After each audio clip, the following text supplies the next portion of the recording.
Yeah. What is up, everybody? Welcome to the Firehouse front lobby. We're gonna get started real soon, but go ahead and take a quick seat, sign in, click that like button while I get the class all set up. Hey, Cecil, how you doing, man? All right, guys. All Inside. right, That's really we'll good. get started real soon, real Here's the soon. shield. Now that New sounds goal for a lot like today marketing, but is when I actually test it 20 out, it's actually a new really good YouTube members. peripheral Click vision. So that if you're looking join at button, eyewear compatible, boy. so if you are having to deal with eyewear, it's very important to look and see if a lot of these things are. Now, a lot of helmets nowadays are eyewear compatible. What that means is that there's little slits in the foam where your eyeglasses can go Do, into, so do, they're do, not do, getting pushed into the do. side of your head. Hi, So guys. that can cause headaches. What is everybody doing? 5-year warranty. That's What is typical. Now everybody you want to doing? replace your helmet every 5 years anyways. Chin curtains are really good to prevent What is airflow everybody getting up doing? top. Double D-ring closure. That's the typical retention Yeah, yeah, system that they yeah, have, yeah, yeah, yeah. for motorcycle helmets. It's that D-ring. Okay, so some of them are ratchet, some of them are magnetic. Okay, so far pretty good. I like it. It's within my budget. It's Snell rated. It's fitting my head shape. It does have where it doesn't say anything about a pin lock system. So the pin lock Do is you like guys a want to different go over system some that keeps gloves things away today? from Is that what you're fogging. saying, So Richard? that's one of my big issues on this one because I don't want it to fog up. So I would have to go It's ahead and midnight, buy Dean. aftermarket John cleanser Buttress, how or you a doing, pin lock man? spray. Christian That's from not very good, but it's a Germany. cool thing. So Woo-wee. let's go ahead and take a look at this. Okay, Dean, let's I'm go ahead doing and take a look great. at this. Dean, I'm doing So great. this is the All right, face shield I got helmet. three So when you gloves. look I at got that, three Joe, gloves I I like like to the look face at. shield just in case, and I want to know how much it's going to cost, the added cost to it. So light smoke, dark smoke, you have all these cool things in here. So typically, What's up, anything Dutch? for nighttime you How want you doing? clear, or I don't know about no, not gold iridium. Iridium, you want Dan, yellow. Dan, It yeah. looks like they don't yellow. Waleed. So anything at nighttime you want clear. Anything with I got on my low tide, brown don't want pants any of these other things. because we're gonna be These watching a lot other of things, people going to maybe the brown blue would work. stage Okay, but today. these other things will Ryan look too McCabe, small. boots on Thursday. I don't know yet. I'm still looking at some boots that I kind of like. 55 You know, for a clear visor. Not too bad, not too bad. But might here's have the to cool push thing the with this gloves one. thing until Pin lock rated face Thursday, shield for an extra just because we $30. got That's quite pretty a cool. big So they do class. have But you know peripheral what? vision I do stuff have some for it too. gloves So it's already really cool to situated. see. So But that if you want to think know what about they that as an are, extra cost swing that on you're by the gonna have. Discord. Okay, so the helmet's gonna be I'll go ahead and post them in 209.95 the with another 60. So $270. But that's if you want to have an extra face shield. Okay. So just be aware of that. I want to say thank you to well, maybe Revzilla not for yet. being a We'll do it sponsor after of this class. channel. Click the link in the description. No extra cost to you. It's an affiliate link. It helps support the channel. So if you're going to buy gear anyways on Revzilla and you want to get some gear, click that link and help out. Like I said, Don't don't ride hesitate to use implicit. those Don't things. ride crazy, So man. what I Don't do is ride I look at the crazy. rating. I look and see if there's any type of Derek, paint the on videos it that people have or submitted, we did the pin lock. go over them And I live see what all the last cost of the week, replacement visors are. So and right now they're currently go ahead and being take a look. edited. So cool. I like the look of the helmet. I'm gonna go look around. It It looks takes a pretty while, cool. I man. It like takes it. a I like while. it. I I like mean, you it. think about it, a Yeah, it 2-hour looks super class, I got to edit it down, development. right? Very reputable company. Pretty cool. Oh, look, it's staff picked. So We're Revzilla talking even at pays least for 8 the hours of class. Okay, so far I'm pretty good. 209.95 within my budget. All right. The next thing I look for is right here. Okay. What type of shape head is this designed for? Now there's intermediate oval, round oval. No problem, Christian. Have a great time. Now I Get have some an sleepy intermediate sleep. oval. Most Jason, most hey, man, that's people I awesome, man. I test have appreciate it. intermediate oval. Japan's more of a round oval. Europeans are kind of long oval, but it all really depends Crispy on what your Chris, head I shape kind of, is. So I you always think, want to we'll double talk check about that. that. We'll talk If you about it. ever have Let's any wait for the issues class. out here on I gotta Revzilla, get this is everything kind of how you situated. can check. Okay, so these are the types of head shapes. So make sure you do that because you don't want to get a long oval helmet for your round head. Okay, because you're gonna have pressure on the sides of your crown, and then also if you are a long oval or an intermediate oval, you don't want to get a round shaped helmet because you're gonna have a lot of pressure on the front of your head, and that's not good. It's gonna give you a Oh, lot of riding headaches when hope. you're You're probably riding. gonna get So if you get headaches right now when uh you're riding, especially right better here, use out of like a you want to get a balaclava. long shaped helmet. So as soon as I look at this, I go down here. Okay, cool. Intermediate oval that fits Yeah, you're my gonna head. need a face So that's mask. something I can work with. I start to It read makes all these wonders. things, and a lot of Like a this is just thin one. marketing. Okay, I which I wear don't them. really care too much. What I care Great, more great, great, about great. is this stuff right Works here. amazing. I look for the rating. Is it DOT? Is it ECE? Is it Snell? Those are the things I look for. So DOT, not too impressed by DOT. It's a post market testing, so that they can All right, guys, make your way into the classroom. and We're then gonna get maybe started they can real test it soon. follow. All right, guys. Hey, you guys still out here in the lobby? Come on, let's go to the classroom. Come on. I know it kind of looks like the same mic from the classroom. It has a long arm. All right, let's go. Let's go. Come on. All right. Look at his arm. What? I disappear into the screen. That's kind of weird. I think we need to. Technically, I'm inside the screen. I'm not even inside the classroom. See? All right. What is up, everybody? How you guys doing today? It's the first class of the week. We do this every Tuesday and Thursday at 3 p.m. Mountain Standard Time. There we go. And I just wanted to share with you some of the cool things. You know, you guys, we got 100 people in here, 59 or 49 likes. That means 49 of you have signed in. We got some 99 lives here. We have, oh gosh, I got so many things I want to talk to you guys about, but we're going to be focusing on some motorcycle close calls and crashes, and then we're going to be using that to learn, okay? So right now we're going to just wait until everybody kind of pops in until we get over 100 likes. And let's do 150. If we get 150 likes, we'll go and get started. But in the meantime, I'm going to go ahead and answer some questions and talk to you guys, you know? Why not get an editor? It's it's so hard to find an editor. And one of the things is it's not just about like the entertainment way of like doing things. So like you can find a lot of entertainment editors and they can get really fun. But we do a lot of the educational portion of that. So it's like the stuff I annotate and the stuff I add in later, it comes from my knowledge base. And I know I can train an editor to do that, but it's almost like I need another motorcycle coach that is good at editing. You know what I mean? You know what I mean?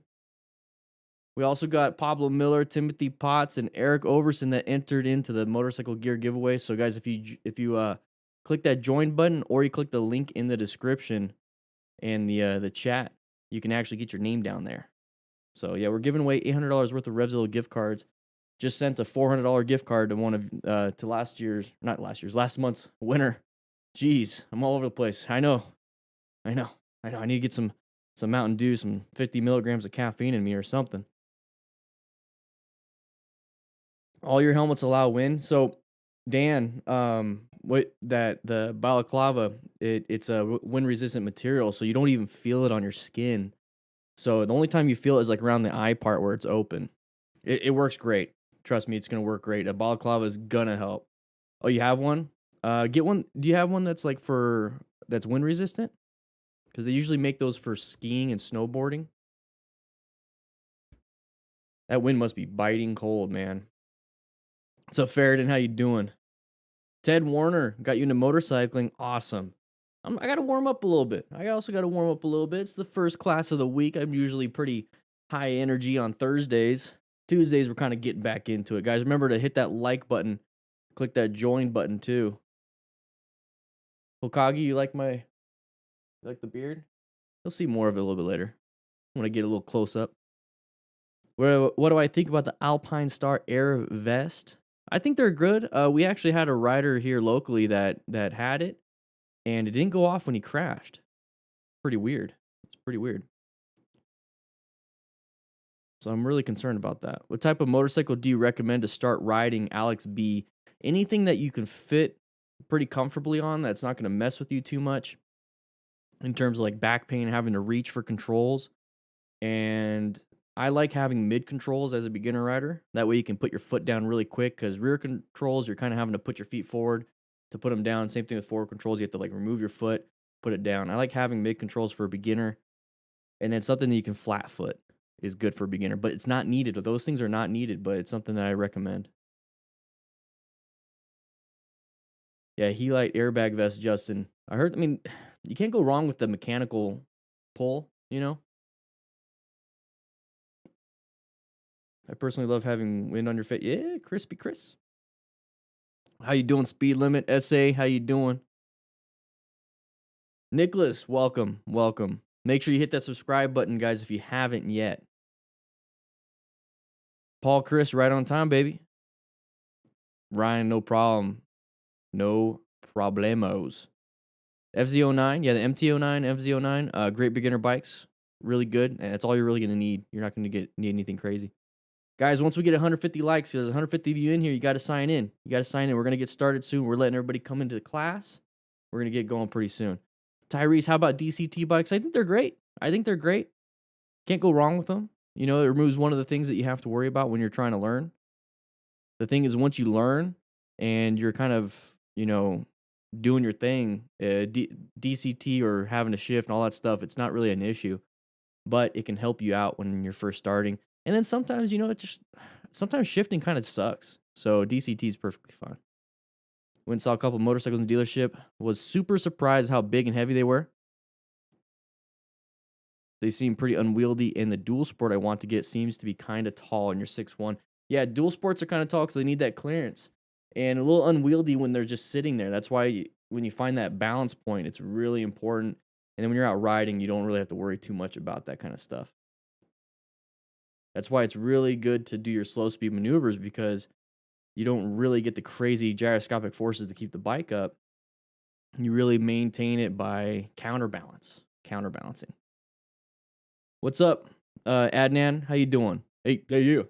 It's kind of weird to be called a coach. I feel like, I mean, I know I am, but we're gonna, I don't know. I don't know. Area code, how you doing?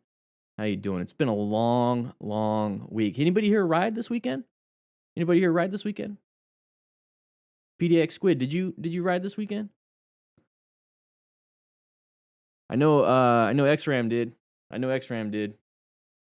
Dude, I got so much footage. I like came back and I was just done. Dino Rider got rear-ended. Oh no, thankfully I was in my truck. Okay, good. If I had been on my bike, I'd be dead right now. Oh man. It's crazy. It's like, you know, you would think they would see your truck, right? Imagine a small motorcycle. And that's the fear. That's the huge fear that I have for a lot of riders out there.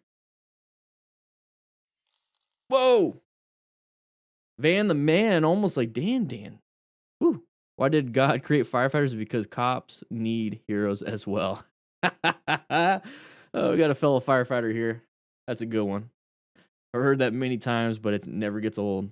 Thank you so much for the $5. Appreciate it. Guys, if you want to become a member, it's $2. You click that join button. If you're in the chat right now on your phone, you click that little $sign. It says join.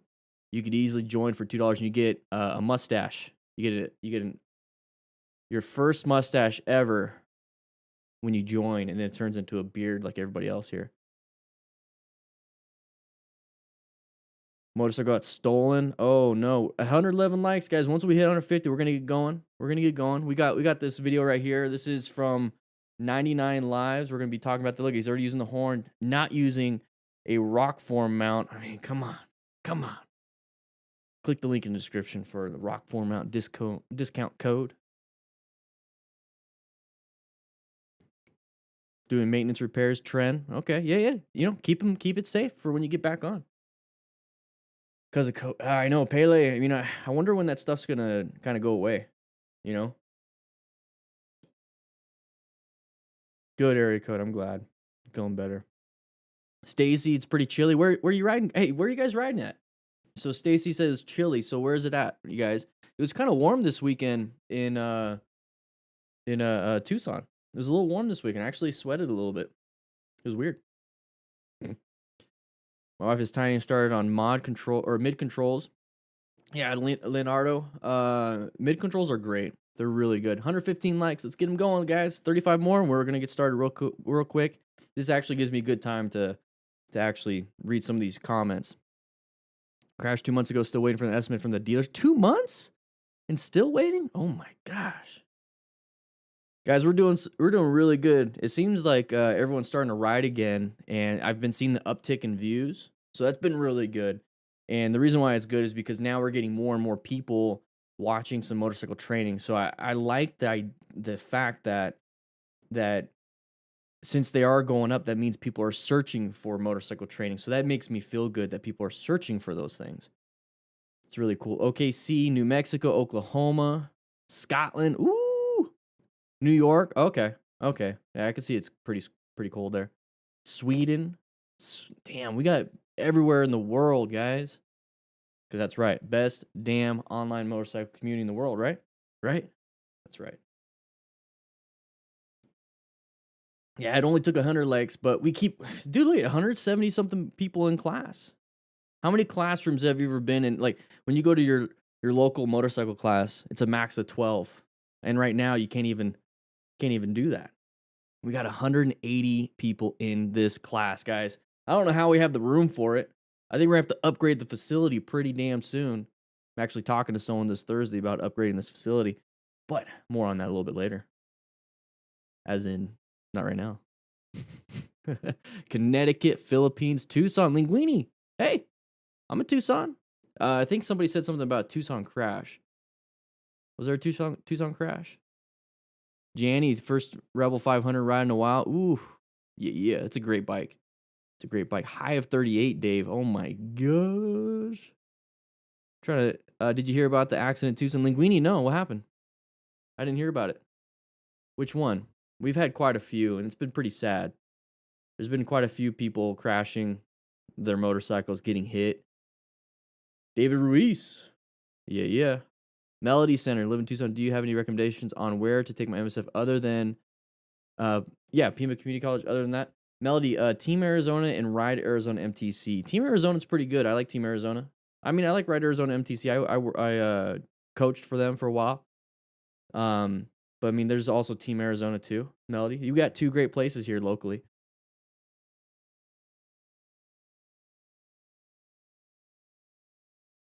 Soon I want to start doing some local classes for you guys. Like just it won't be endorsement. I can't give you your endorsement.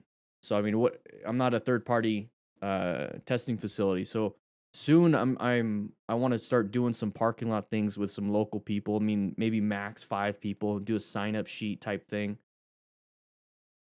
Love to do that.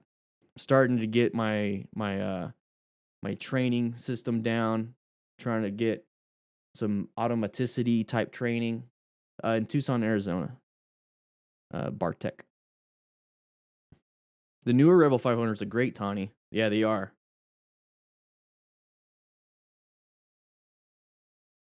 Cole Larson just found the channel a couple weeks ago. Been watching it. Woo! I'm glad, man. Thank you. Thanks for being here. Keep learning. Do you think riding is financially cheaper than buying a car since a good bike is like $5K and a decent car is upwards of $20K? It can be, but then you start going into your insurance a little bit higher.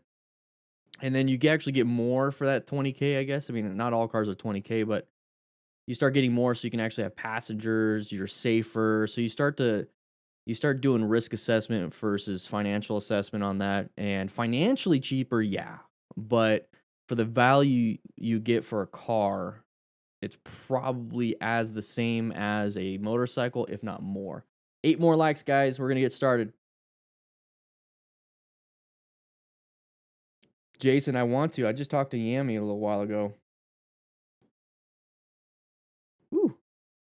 Yeah. Just talked to Yami a little while ago, and I really want to make my way to Austin. I want to swing by Yami's and maybe do a track day with him. I don't know. We might get that set up this year. This year's gonna be different, guys. This year's gonna be different. It's not gonna just be all online stuff. Neon, same here, dude. I love seeing new riders. Scoot, is $300 common for BRC course? Yeah, I mean some states they pay for it, and you can get scholarships. Scoot, in Arizona you can get an AMSEF scholarship. 158 likes, guys.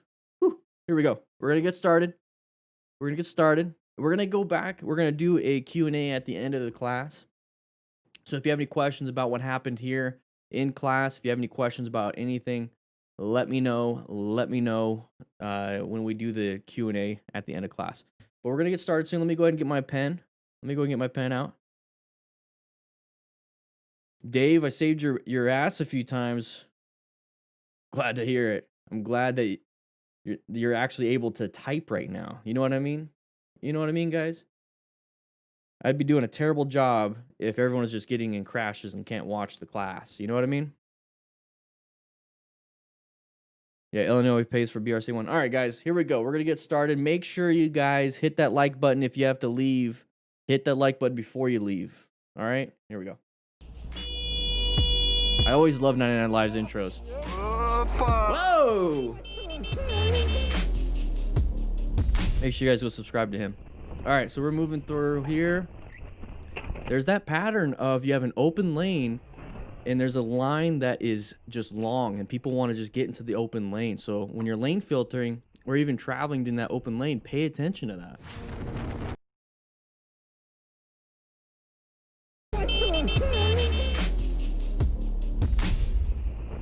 All right, so here's the thing, guys. We're going to power through a lot of these because they're pretty easy to figure out. Okay, so here we go. So right away, let's go back just a little bit right here. So take a look at this. This is the pattern I want you guys to see. We have a big line of cars, and then we have this big open area. So my big concern right here is this person wanting to be like, I don't want to stay in my lane. I'm going to get into this open lane, especially since this line right here is moving quicker.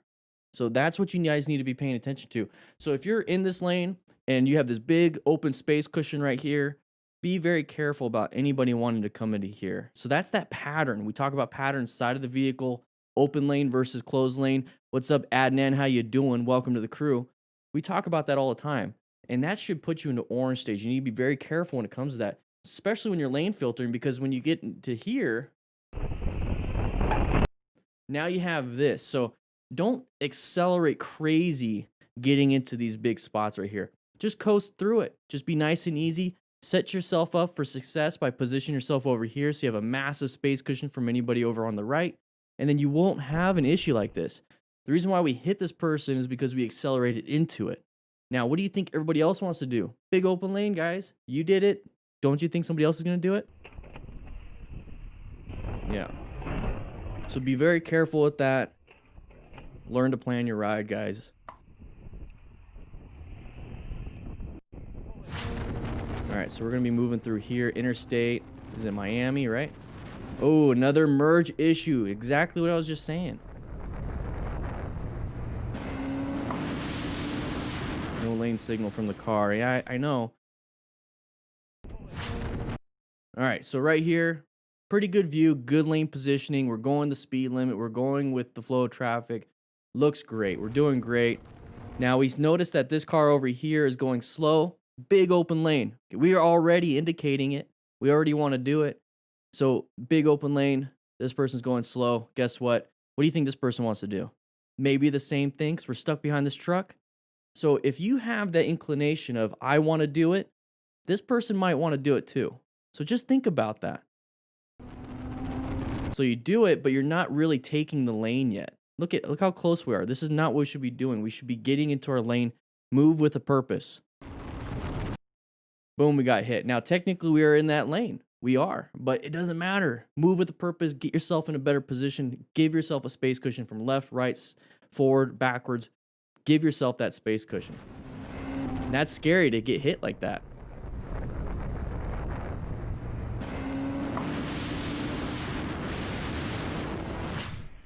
All right, so red, now it's green. Oh, green doesn't always mean go.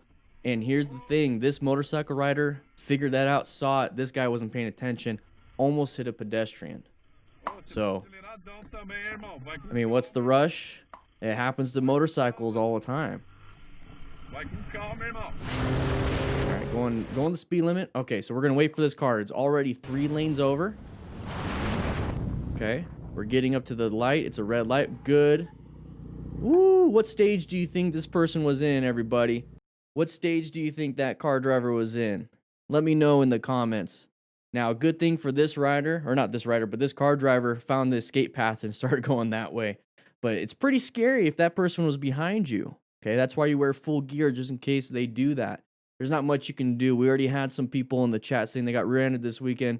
You know, Dinah, hopefully you're doing well, but he was in a truck. Now imagine being on your bike and getting hit. We don't have that cage. We don't have a trunk. We don't have the bed of the truck or anything like that.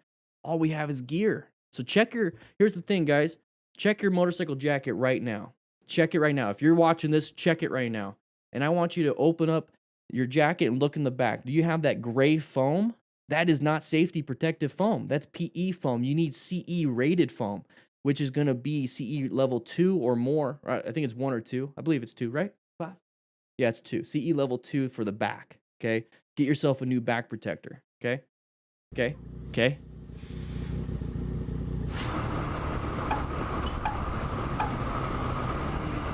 Okay. Oh! You just want to say hi. What's up? What's up? Look, she's paying attention. Tokyo Drift. What do you think could have caused that? Let's take a look at that. Let's take a look at that. Let's look at the road. Is there anything in the road? Oh. What is that? Way over on the right. What is this? Do you think you might have hit something there? I don't know, but here's the thing. If a car hits something and they start to lose traction, they just spin out a little bit. If a motorcycle loses traction, we dump the bike. So that's why you need to wear gear too. Yeah, it could be bald tires, could be oil, road hazards. That's a little early to stop. Come on, man. All right, watch out, watch out. Brake lights. Can't see very well. Line of sight problem. I can barely see that car. What the hell is that, dude? Take the turn. No. Good swerve. Don't rev bomb. You see how he didn't go anywhere when he pulled that throttle? You need that for an acceleration to escape. What the freaky dicky was that? God damn. He didn't even stop when he saw me. He just kept going. Well, because he didn't hit you. All right, let's go back. Let's go back to that one. So this is all about line of sight and positioning yourself for safety. So if you're riding behind another car, just like this right here, you notice how we're in lane position 2 and we can't see around this car. If we are off to lane position 1 or even lane position 3, we can see around this car. Now, I do have a ride along with Dan and the Fireman on the Motorcycle Training Concepts. It's uploaded right now. I might share it to, I don't know, maybe YouTube members. So if you want to become a member, click that join button. But anyways, what we have here is you can't see. It's a bad line of sight. Now, this is that space cushion we have right here. Right here, this is the space cushion. We need to be very careful about keeping that, okay? Because this is the amount of time you have to brake just in case something happens. Come on, man. So we're getting closer and closer and closer and closer and closer and closer. Now look at our space cushion. Now it's pretty typical. It's like, okay, not an issue, right? I'm just going to keep going straight. This person's turning right. But if this person's turning right, there's an intersection there. You can barely see the little tail of it. Okay, so this is why you need that space cushion. Because right now, that car is like this or that red car is like this to the car warning turn left. Now, if you scoot it out more, you can see around the car. So if you could scoot back, they can possibly see you. And that means you also have a better chance of seeing them. So we're going to get forward here. This is the moment we perceive. We're about to react. Where's our escape paths? We could swerve here, right? Good thing there's no oncoming traffic. Or since we're only going 30, I think we could stop in time, right? Nope. So right here is that swerve. But then we pulled the clutch in and we're doing a rev bomb. We need that power to get out. Why are we coasting through here? Don't coast through here, because that's what's happening when you pull in the clutch. Rev out, get out. What the hell is that, dude? Take the turn.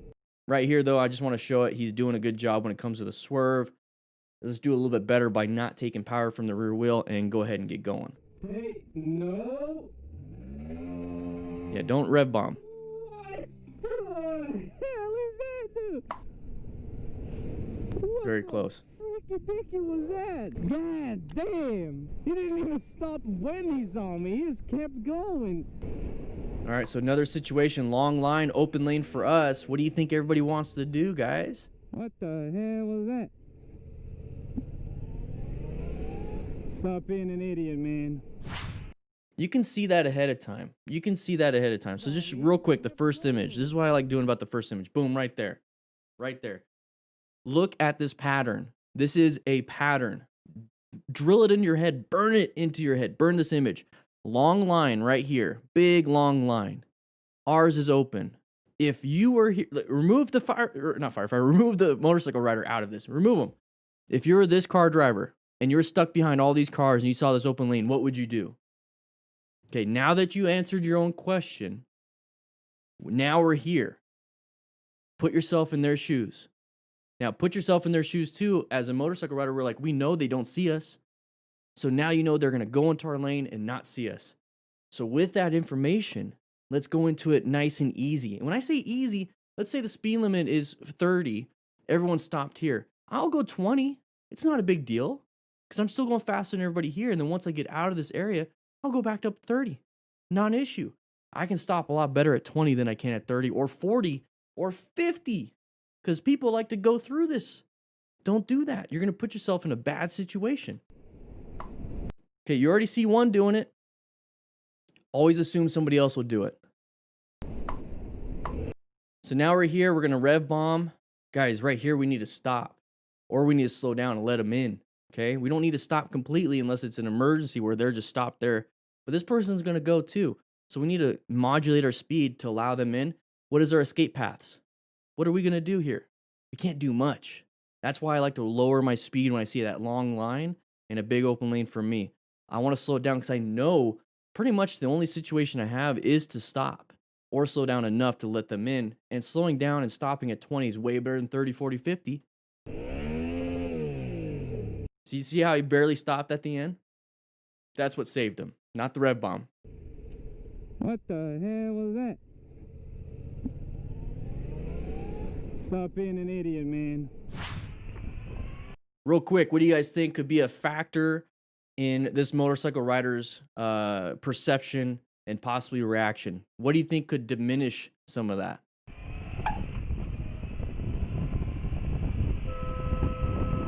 It's a merging issue. Okay. Why are we maintaining our speed to get next to them? Why are we doing this? Why? It is a little bad for your life. Talking to you. I'm talking to you. It was a normal merging issue. You soul. Hey, it's all on video. That's so. Does anybody else think it's gross when you act like that? Like there's like people say cringe, like you cringe, but I just think it's kind of gross. Like it's like ugh, like ugh. Like I don't think it's like ew. I think it's more like ugh. Who would do that? Like who does that? And I understand it's the anger coming out, but like I have a feeling like this type of anger just needs to happen for like real reasons, right? Like if somebody like pulled a knife on you, or I don't know. I mean, I guess this is kind of like somebody pulling a knife on you. It's a deadly weapon, a car. I mean, I get it. I understand it, but it's like this is a situation we both put ourselves in, right? So we're riding right here and we're getting into an area where we have an intersection, okay? So right here, this is that roundabout. So we should be going into orange stage, right? So the orange stage is when we're going to be prepped and ready for certain things. But right here, this is what we should be prepared for. So he's honking the horn. That is his perception. He perceived it. He's reacting. Okay, there's the reaction. Honking the horn is reaction. When I perceive something, and this is what I want you guys to do too. When you and I perceive something, react in a way that's going to keep us safe. Not react in a way that's going to get somebody else's attention and hopefully they keep us safe. Or react in a way that's not going to really produce a good effect. It's going to produce something that we want to do. Yelling at somebody is not going to produce the effect you want. I don't think we're going to see that in today's videos. What you should do to produce the effect you want is to actually use a skill that you have that will keep you safe. Maintain your fundamental skills. Smart rider, guys. Seek out and recognize hazardous situations. Maintain your skills. And your skill right here, when you perceived, your reaction should be roll off the throttle, maybe brake, but you should be looking for escape paths too.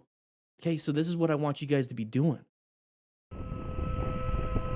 Right here, we're barely starting to squeeze that brake because look how close we are. Now everyone's like, well, I have super view on and it's actually closer than it appears. Okay, cool. What about here? So this must be even closer.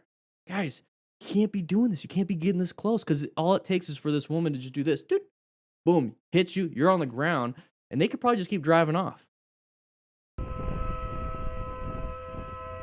So right here, I'm afraid somebody's going to slam that brakes. I'm afraid she's going to do it. Boom, I hit her. Now what? What are you going to do? So now we're back into a lane position for safety, but we're still close here. There's not a space cushion I want. So move over into this lane. Just move over. End of story, end of issue, whatever. Did you even look? Hey!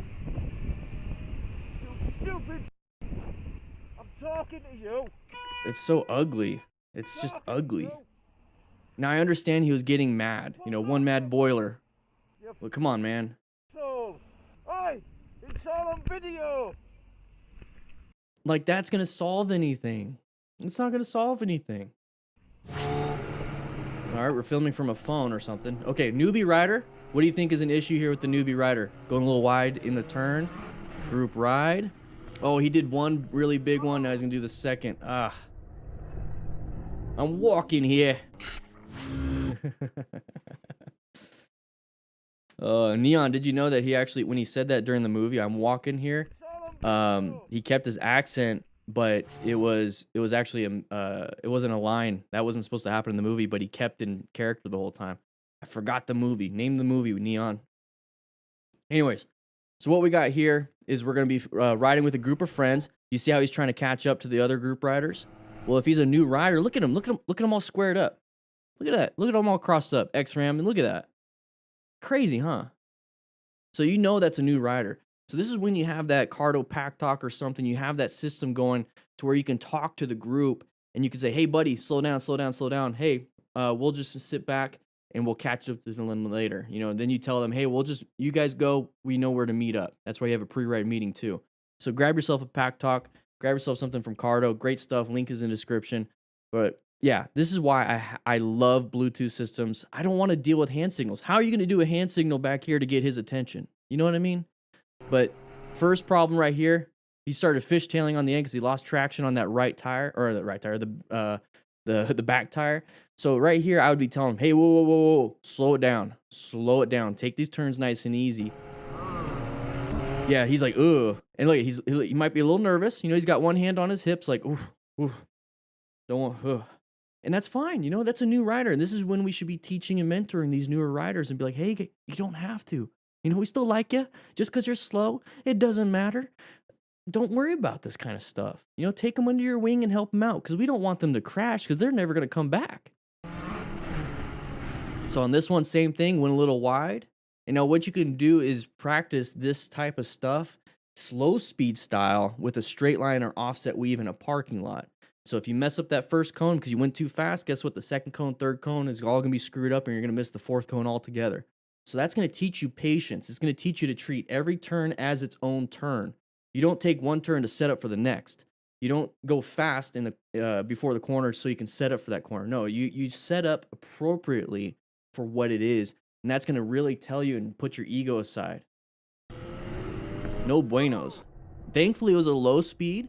But even your foot right there, catching your foot and having it launched back, that can dislocate your ankle. It can break some tendons. So you got to be very careful with that kind of stuff. Whew. You know, like, gotta relax a little bit. That was a little crazy. You know, I don't want any new riders doing that kind of stuff. I really don't. I don't want any DDFM crew members doing stuff like that. And if you are doing stuff like that, that's fine too. That means you need to practice, okay? Let's get some practice going. Let's not do some of those crazy fast turns. Let's not try to jump into a group ride or anything like that.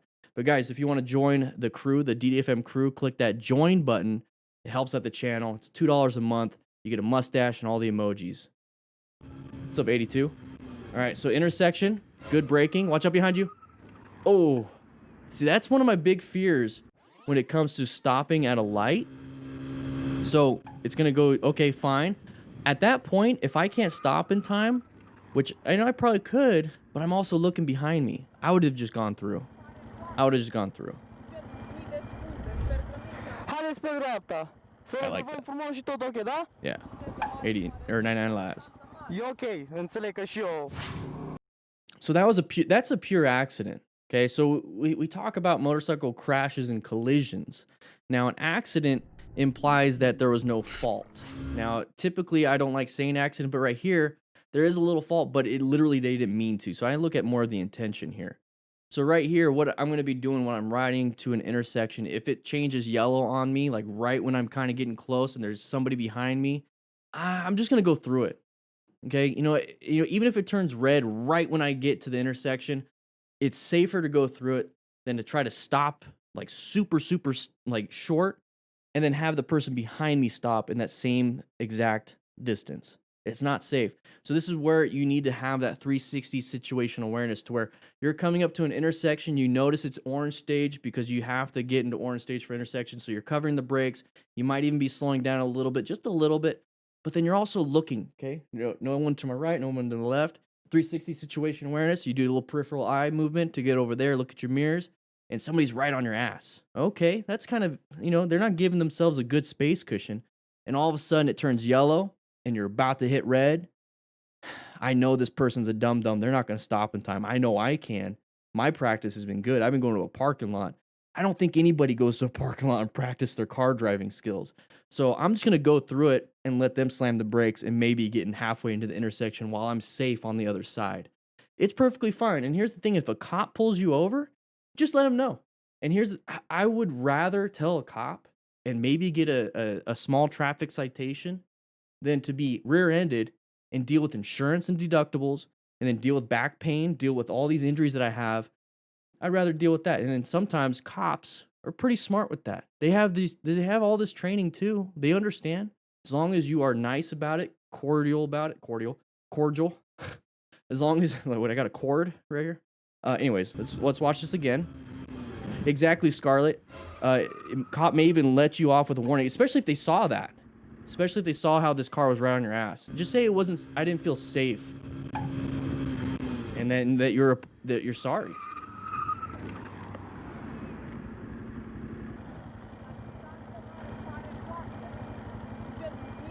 Okay, Stacy right here. I was pulled over for not stopping as the light turned red.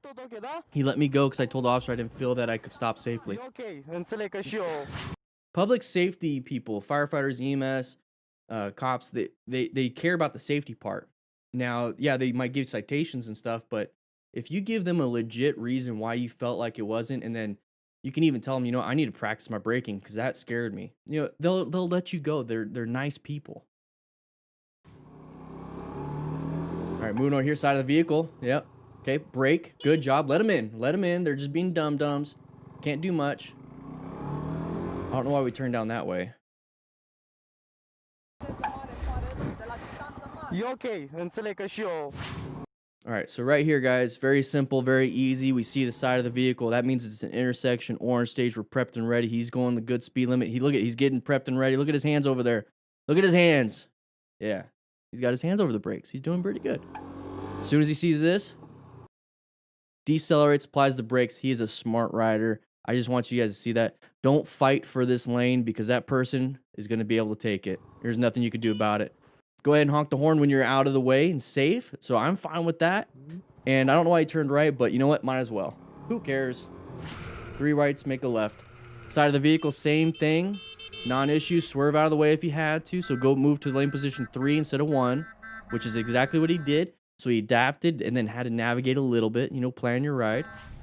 Got out of there. Okay, so right here is the big problem. He's not using a rock form case. Grab yourself a rock form case, using the link in the description for 25% off. And there's my promo. Anyways, here we go. Moving forward, side of the vehicle right here. Oh, I guess we got to watch it. Let's watch it. Let's watch it. All right, side of the vehicle once again. Just roll off the throttle and apply some brakes. End of story. Let them increase the space cushion by them accelerating. Okay, not an issue. There we go, There you go, Nightbot. There you go. Use that link, you get the discount. Automatically applied. All right, so we're moving forward right there. So thank you, 99 Limes. I appreciate the editing. You pointed out the hazardous thing, and that is that side of the vehicle, guys. If you see that side of the vehicle, that means they have a possibility to get in front of you and cross in front of you, especially at intersections. We know that happens all the time, okay? So we're coming up to here, good lane position 1, there's 2, and then there's 3. This gives you a good space cushion for everyone on the right, and you could swerve easy to the left. It's a lot. This is a good spot. So he's doing good. So as soon as you see this, you already know this person's getting in. Typically, they were supposed to kind of stop like right here. They're supposed to stop right there, kind of like right there. Anyways, they're supposed to wait for us to go, and then they merge in, but they didn't. Who knows? Don't care why. they got into our lane. So what do? That's really what matters, okay? Don't waste your movements by honking the horn right now. Go ahead and apply some brakes. Roll off the throttle, apply some brakes, let them in. So that's kind of what he does. Now he applies the brakes. Now right here, this is what I want you guys to see, okay? This is what I do. So they're going to accelerate no matter what. Now, we can accelerate to maintain the space cushion right now if we wanted to. But what I'm going to do is let them accelerate, and I'm going to maintain my speed, and that means they're going to slowly get further and further away, right? They just created a space cushion for me. So don't feel like you need to like gun it and get in front of somebody to have a good space cushion again. No, let them accelerate out, and you just kind of maintain speed, and then once you feel comfortable with your space cushion, go ahead and match theirs. End of story. Oi. All right, watch out for merging. Stay out of the blind spot. There it is. You had good braking, though.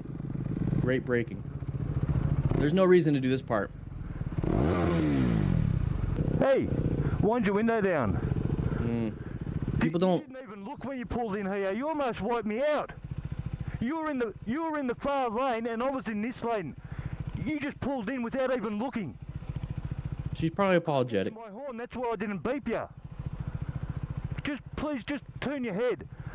We're very vulnerable, yeah? You have a good day. So that last part where he felt like he got what he needed to get out, and then he's like, hey, you know, we're very vulnerable. Please look for us. Like that part when you can tell his voice calmed down a little bit, that's the type of mentality and the tone I want you guys to have. And it's hard to do that when you're angry, and it's hard to do that when you have that adrenaline going. And that's fine. But that's where you have to work a little bit harder. So you work a little bit harder. Hey, ma'am, you almost hit me. Okay, you didn't look in your mirrors. Remember to look for us. I almost got hit, and I don't have a cage. I don't have things to protect me. I don't have seatbelts, airbags, any of that stuff. And if I get hit, I'm going to the hospital, and it could have been something minor like that. So please, can you look for other motorcyclists in the future? Thank you. End of story. End of story. Now, the first part, he's getting a little angry, and you know what? That's the adrenaline. That's fine. Oi. So right here, okay, we're coming up to an intersection. I like the fact that he was kind of going slow and he wasn't going to rush to it, and that's probably what saved him. But don't hang out in people's blind spots, okay? So we're right now in a blind spot. We don't know what this person's going to do. We expect them to go straight. So I even expected. I didn't think they were going to turn into here. I thought they were going to merge into our lane. Straight up turned into the parking spot. So right here, just don't stay in the blind spot. But he's prepped and ready. See, look at this right here. Prepped and ready. He's got his hands on the brakes. Thankfully, he was coming to a stop anyways. And all he had to do is good progressive brake pressure to finally get it all the way through. So as soon as you see that, you see how it's turning? So you start to see more of that side of the vehicle. You usually just see the back end of the vehicle. Now we see the side of the vehicle. Boom, that's that pattern. He's going 22. He's going to be able to stop in time. He did a good job. Good braking. End of story. Now you honk the horn. That's fine. Now, when the whole conversation he was talking to, try to keep it as cordial as possible, because now, remember, this is probably their only interaction with another motorcyclist. And you want them to have a positive thing. You want them to actually look for us because, man, that motorcycle rider was really nice when I made a mistake. I don't want to make another mistake because they're nice people. And that's what I want you guys to think about, okay? So that's a big reason why a lot of people like firefighters. You know, firefighters are all about public safety, public service, always with a smile, always practicing verbal judo so that, you know, if they come up to an angry citizen, they're able to talk them down or come from a position of help. So when it comes to a motorcycle rider, come from a position of, you know, I'm just another dude, another person, another woman. I'm just like you. I'm on a bike. I'm not protected. Please look out for us.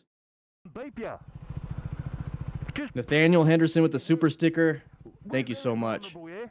Guys, if you want to become a member today, click that join button. We have one new member today. Let's see if we can get 20. And we used to be able to get 20 to 30 a day, but I stopped saying, hey, become a member. And I think that might have been the problem. But you guys get the mustache, all the emojis. It's good to see you guys. All right, moving up in here, side of the vehicle once again, intersection. Okay, I'm going to tell you right now, I probably would be that guy flipping you off because I know for a fact that you are nowhere close I'm sorry. Caramel Caramel Vlogs with the $5. Appreciate it. All right, let's go back. Editors, don't worry about that part. You have a good day. We'll start it over. All right, so we're coming up to here. It is a side of the vehicle. We have a left turn in front of us. We're already honking the horn here. I mean, come on. Why are we honking the horn way back there? Right? So now we're just getting everybody angry. Let's go back just a little bit. I want you to see this pattern. So you have a left turner. Okay, so we have a left turner right here. You know it's an intersection. Look at the other pattern. We got an arrow on it. Right there. That's the side of the vehicle. So we should be prepped and ready for anything. We should be going into orange stage right here. So we're going to kind of see what everyone's going to be doing first before we really go into it. So now we start honking the horn. Look how far we are. Can you stop from this point? You know, is this a good enough space cushion for you at 34, 36 miles an hour? Can you stop here or maybe slow down a little bit? You're already reaching for the brakes. I think we'll be fine. I think we'll be fine. Let's not cause issues. It was honking early. All right, big long line once again.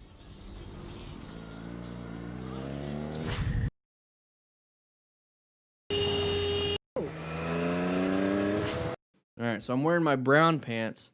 I'm expecting a lot of brown stage maneuvers happening today. So far, we haven't seen it. Right here is a brown stage basically when it comes to your situation awareness. Take a quick look. Big long line. We have a side of the vehicle. That means there's a possibility of path of travel anywhere right here. That gives you a good look at what you're getting into. Big long line, big open line, big, can't even speak right now. Big open line. That means anybody can merge into you. We have path of travel possibilities. This is orange stage, guys. We need to be prepped and ready for anything. We can't swerve too far to the left because we got a curb. So all we can really do is accelerate and decelerate. So your best bet right here is your brakes. So be prepped and ready. Go ahead and already have your hands over that front brake just in case.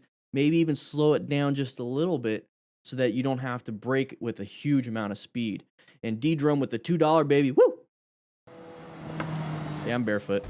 So there's that side of the vehicle. Now we're kind of zoomed in with the camera, but what we can do right here is easily decelerate and apply some progressive brake pressure. We're in a straight line. We're good. We don't have to be braking in a turn or anything, so we can probably stop, right? When was the last time you practiced your braking?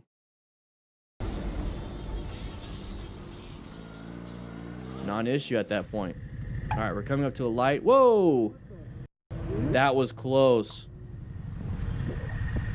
That was close. All right, watch out. Same situation. This is a merging issue. One of the only issues you're really going to have when it comes to... Oh, maybe not a merging issue. What is... Okay. I think I can pull that apart. So what... Okay.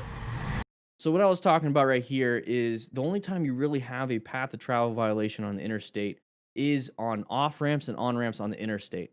You don't have cross traffic, so that's why they're actually pretty safe. All you have is straight traffic. So you have to watch out for those patterns of people getting closer to you and then you being in blind spots. So right here, we have this person right here. It looks like it connects right here. And then we have that person right there. It looks like it connects there. Are we all going to intersect around the same time? Maybe. And if that's the case, let them have it. Always let them have it, okay? Don't worry about this too much. Let them have it. So my guess is this car driver wasn't paying attention, and what was happening is that they're wanting to pass the car that's up ahead. Maybe didn't see the rider, unintentional blindness. I don't know. I don't care. That's perfectly fine. Whatever it is. The thing is, this motorcycle rider had great 360 situation awareness and was able to see this in time. So what I would probably do right here is apply the brakes, let him go forward, or I would accelerate if you had a fast enough bike and get yourself out of there. But he's already in a good lane position. So take a quick look.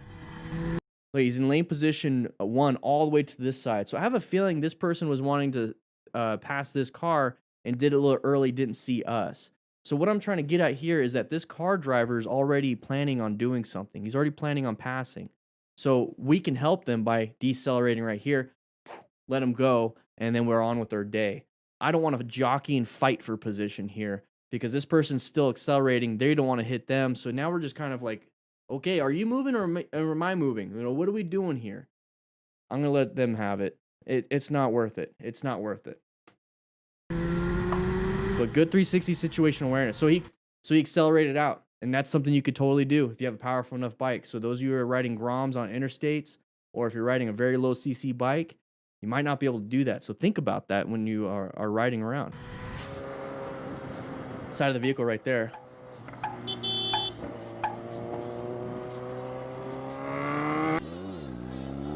The other side of the vehicle, guys, we talk about that all the time.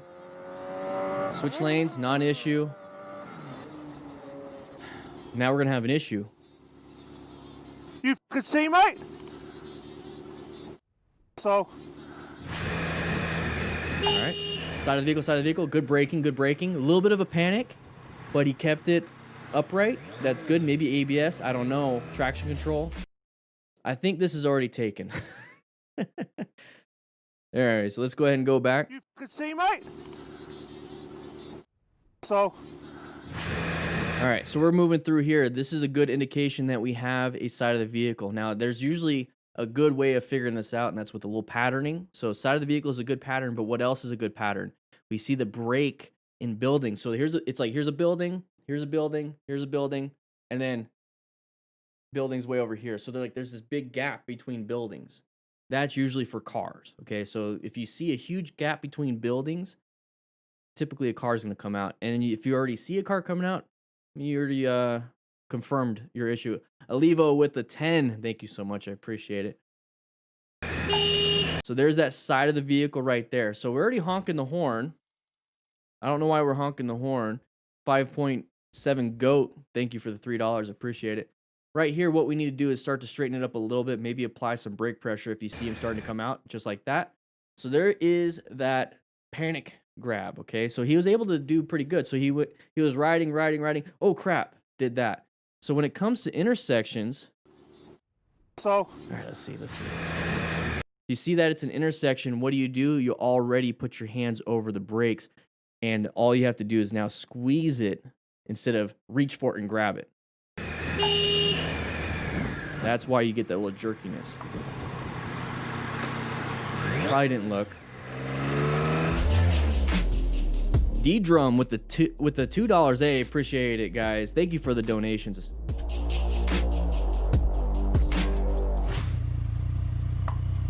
All right. So that person did a U-turn. Watch out. This person might do the same things. Okay. Non-issue. All right, we're going pretty fast. We're going faster than the flow of traffic. This person did not see you, V4 rider. It doesn't matter. Where's your speed? Let's go ahead and talk about that first. Let's talk about your speed. All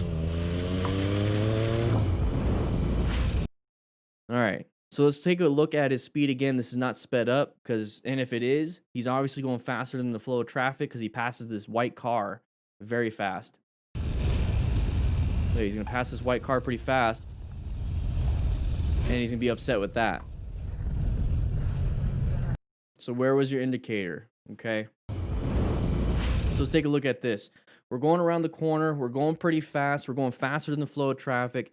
People that are driving around in their cars, they expect people to go with the flow of traffic or go the speed limit, whatever it is that's going on right there. They also expect people to follow the rules. So then when you do something outside of the rule set, when you're going faster than everybody else, they don't expect it. So they're not looking for it. And you know what? As a car driver, you should be looking for everything because you need to be situationally aware. As a motorcycle rider, you need to be even better than car drivers. And then on top of that, you need to understand that car drivers aren't as good as you. And then on top of that, you need to understand that, you know what? If you're not doing what you're supposed to be doing and they're not as good as you, guess what? You can't blame them. You should be blaming yourself. You already know better. So right here, we're going fast. And now this car decided to do a lane merge because there was nobody here literally a half second ago. They just checked. They just looked. They're going to merge. They're going to do it at the speed that everybody else is doing. They didn't expect somebody to haul ass on a 400, 500-pound machine and dart right next to them. They didn't expect that. So you can't be mad at them. Now, you can be mad at them all you want, but guess what? You're never going to learn. You need to learn how to navigate this kind of stuff and not do it because this is going to keep happening. Now, if you're ever in this situation to where, maybe somebody just did a dumb maneuver and you were going the speed limit, look at the space cushion, or not the space cushion, look at the escape route you have. You can navigate this escape route. So if we're ever going to take anything good out of this situation, is look at the escape route.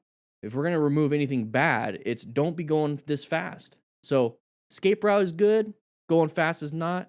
So look at what you can do. You could totally do that, guys.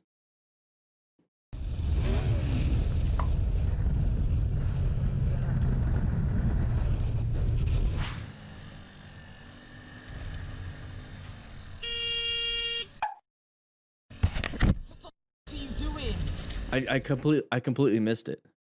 I was watching and I was like, I didn't.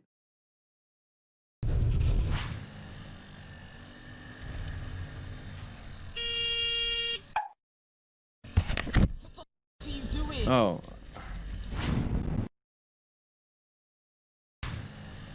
Okay, it's 2 lanes.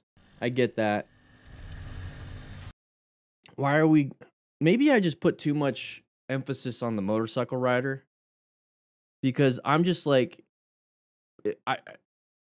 If I saw somebody getting in front of... I don't care about lanes. Like, I don't care about...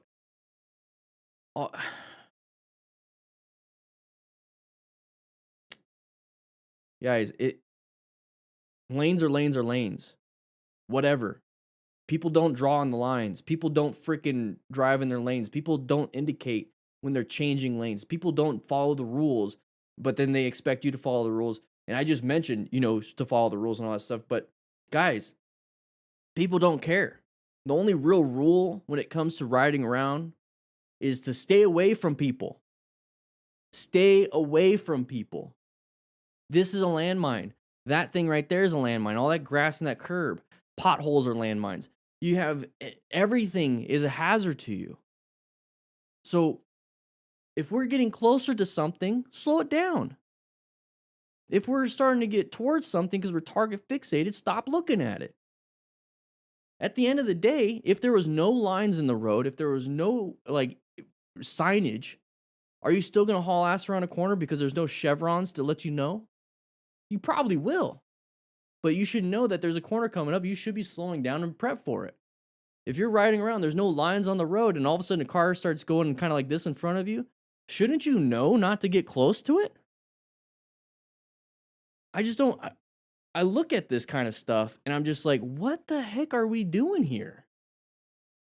Just stay away from people. If you see you're getting closer to them, they're getting bigger, that means you're getting closer. If they get smaller, it means you're getting further away. Simple as that. You see somebody coming up in your mirrors, you get into a position so that they're less, they're further away from you. You get a better space cushion. Maintain your space cushions. Stop getting pissed that people change lanes in front of you. Okay, well, they did. What are you going to do about the fact that you're getting this close? What are you going to do? What are you going to do about this? The horn, is that going to help? Or is maybe rolling off the throttle, maybe braking a little bit and letting them in? At the end of the day, they're going to win.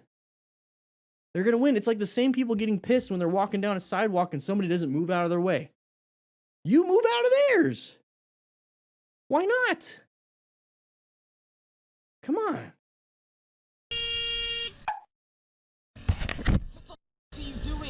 It literally is like those people that walk down the street and they look at you and they don't move.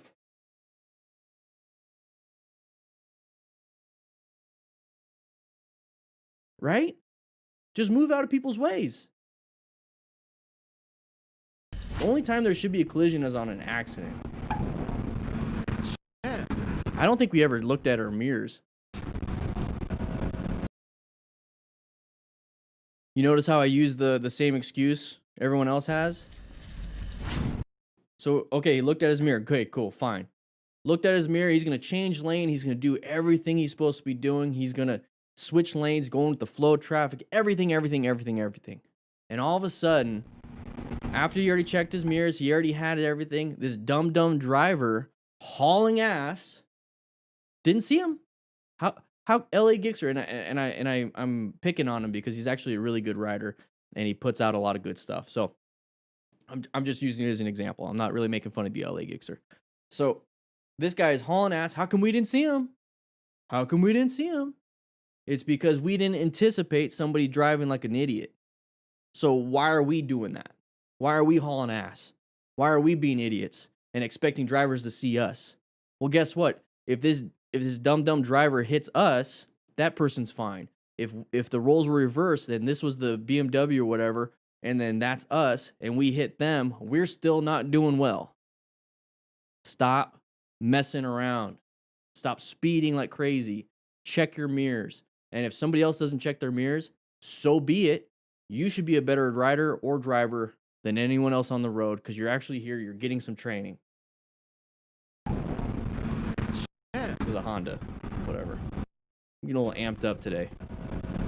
All right. Lane merging issue. You're in the HOV lane, and that's an electric vehicle. They're going to want to get into it. Sun in the eyes, that could be a big issue. Probably just, okay, distracted by the phone. Whatever it is, you found it, you saw it, you're good. Moving on. One sec. There we go. Okay. Okay, you have to assume that car drivers are idiots. Can we just assume that?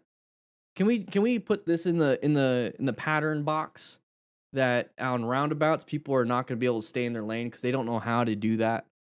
I swear, when I'm out driving around or riding around and there's the two arrows, you know, the two left turn lanes, and they have that little slotted line in between, right, class? Right?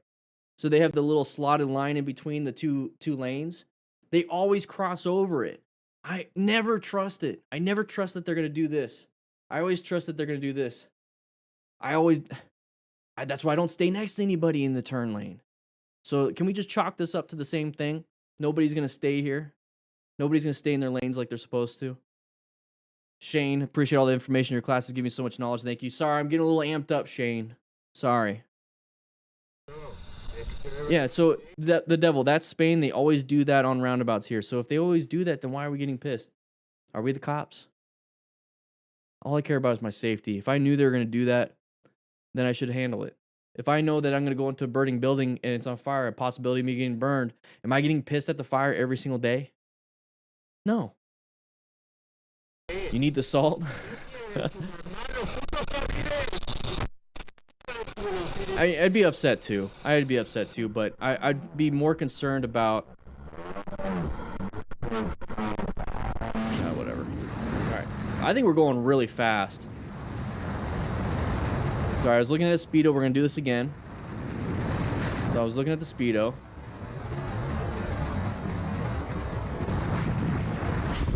Alright. Let's just take a quick look, everybody. Let's take a quick look.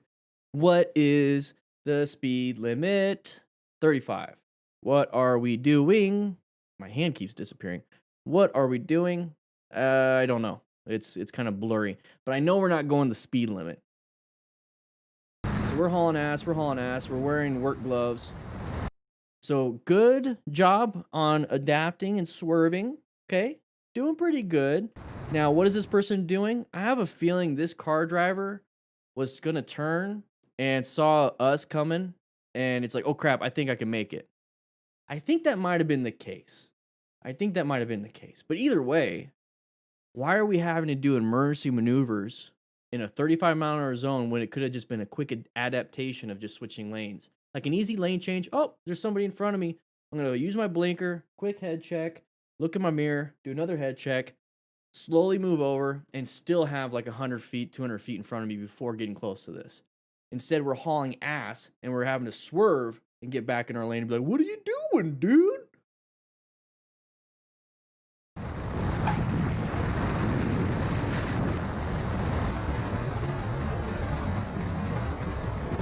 Sorry, guys. Getting a little amped up. All right. So side of the vehicle, same thing. Roll off the throttle. Switch lanes. Did good. Perfect. Move on. Non-issue. It's going to happen again. Whew. He's not looking happy, and he's looking pretty bad. I guess this is an alcoholic guy. Anyways, guys, you know, I'm in a mood. You want to do another one? Hey, I know I said I was gonna do a gear or a glove review, because I do want to. Yeah, I wish to proceed. All right, we'll get to this. Okay, thank you. Come on, Scarlett. Get on. Yeah, Scarlett, seriously, like you couldn't have hit pause. I would have been. No, don't leave. Don't leave. Scarlett. Yeah, I need you. Yeah, oh, I'm sorry. I'm sorry. Go ahead. I'm sorry. All right, you can sit in the big boy chair later. All right? All right. Whew. Sorry, Scarlett. Not a writer, but I like to watch your vids. Good job, Mr. Wiggles. Hey, thanks, man. I appreciate it. Damien, so I'm going to say it. Hopefully I say this right. Damien van den Berge. I think I said it right. I always put an accent on there. Do you know if motorcycle gear exists that fits out over your normal jacket or pants? That way I can just take it off. Yes. So I'm going to keep reading it, though. Sorry. When I'm at my destination and not have to wear my motorcycle jacket or pants all day. Yes, they, well, jackets, obviously, you can put over your normal clothes, but then they have overpants. So look up motorcycle overpants. I actually have a pair. It's from Reacts. It's on Revzilla. It's actually what I wear. So any of the videos you see me in, I'm wearing those black pants. Those are overpants. Now, I think Icon makes some. They're called Icon Overlord, but overpants or anything that's meant to do that. And the overpants, they have armor in them and they're abrasion resistant, but they have a lot of airflow, so you don't sweat a lot. So you might want to check into that. Sorry, Scarlett. I'm sorry. Sorry.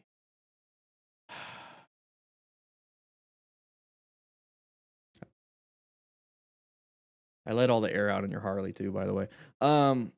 Matt's not fired. He's just not here today. All right, guys. You guys ready? We got 330 people in class today. If you want to be a member, join up. Click that join button. Click that link that's in the chat right there. Join up. You know you want to. Come on now. You know you want to. Whew. Ferritin, how you doing, man? How you doing? All right. You almost choked on a chicken bone. What are you doing with chicken bones? You're supposed to eat the meat. All right. Hey, Wild Adventure, it's late, man. It's late. All right, guys, we're going to go over this Moto Stars one. I love hearing his annotations. I love hearing what he has to say, but we're going to go over it real quick. We're going to power through this one. I can increase the volume on this one. All right. Hey, Policia. He's placed directly behind the driver who probably didn't even look in the mirrors as he was backing up. That is why I parked to the side. This guy was thinking. It was allegedly boneless. It's a chicken nugget then. You nearly hit me. I said I'm sorry. I was trying to move out the way. Yeah, I know that, but didn't you see me here? I didn't know. I'm sorry. Oh my god. All right, so right here is why I park at intersections like this. So I'm off to the side. Yeah, that was crazy. High five. High five. Whoa, that's going to be a good one. All right, so right here, this is the way I park at intersections. I park off to the side into a lane filtering position. And it's not just so, if something happens behind me, I can accelerate through and go. No, that's one good reason for it, because I can't lane filter in Arizona. Another reason, if somebody's a dum-dum and wants to back up, you're already in a position for safety. You're not having to tiptoe backwards, right? You're doing those tiptoes when it comes to your motorcycle. You're like, I gotta go. I can't get out of the way quick enough. Right here is why you need to park off to the side. The biker was very lucky not to take his place directly behind the driver who probably didn't even look in the mirrors as he was backing up. Look at that. Look at that. He didn't even have time to put his hands on the handlebars before his front tire would have been hit. He did a good job by positioning himself for safety. All right, cool. We're going to go ahead and get past this. We're going to move on, guys. That, didn't you see me here? I didn't know. I'm sorry. Oh my god. All right, night riding, very dangerous when it comes to visibility. Oh, lane change. Careful, careful, careful. Left turner in front of us. Always be aware of that. Line of sight and vision is a big problem. We're moving on this one. Okay, we're pulling over. Be careful with gravel. Nothing spoils your ride more than dropping your bike. Uh-oh. Uh-oh. Practice your tight turns, low low traction. Hey, that happens to the best of us. So what you can do with that is really give it that good friction zone, because what's happening is you start to counterbalance the wrong way. So the weight's shifting to the inside, give a little bit more weight on the outside, and give it some good friction zone. You need to practice your tight turns from a stop, and this is the exact reason why you have to do that. All right. All right. It causes accidents. Wait, that was it. All right, so this person's making a change, not in the right area. We're in the turn lane, they're not. But it seems like we kind of figured it out. We saw this was happening because we're kind of going slow, so he's doing pretty good.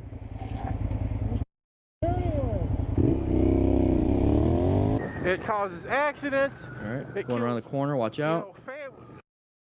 Ooh! Little doggo ran out after him. Little doggo, pretty scary. That's one of those things you gotta watch out for a neighborhood. Nothing you could have done there. It's like a deer, you can't do anything. So this one right here, traveling, same thing, another dog. Go on.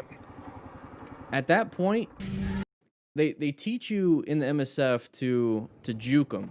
Okay, so it's that speed differential. They know how to get at you at the same time. Dogs are really smart.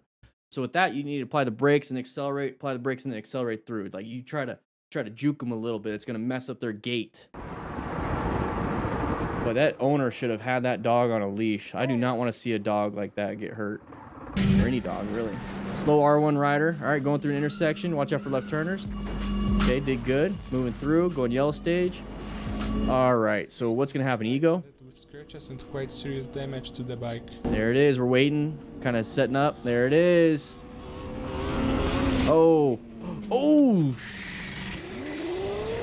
Look how far this bike slides. Take a look at how far this bike slides. Okay, and then watch his shoes. His shoes fall off. I've seen people's feet stay in that. Let's take a quick look. So this right here, let's just do a quick math. These lines are typically 20 feet. 20 feet, and then in between the line, it's like 20 to 40 feet. So let's just say 20. Let's just say 20 feet in between lines, and the lines are 20 feet. So this is the moment it crashed. I want you guys to count it in the comments. Count it, write it down, do a timestamp, let me know. Count how far this bike slid. So 20 feet, let's use that.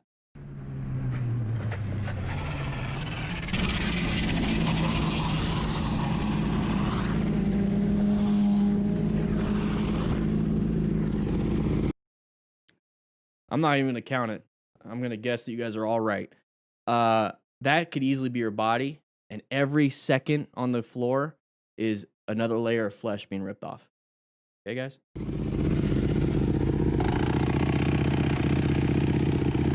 15 lanes. Hey, his phone stayed. Might have been a rock form mount. Check your buddy, dude. Did anybody have a trauma kit? Who cares about the bike? 340 feet, easily. Yeah, we're good. You haven't even checked your friend. How do you know you're good? How do you know you're good? Oh, I wanted to see his friend. So let's take a look at this real quick. Let's do... So this is the moment his shoe's gonna start flying off. There's his back and hips. That's one shoe. That's another shoe. Oh, maybe they're just pieces of his feet. There's his other shoe.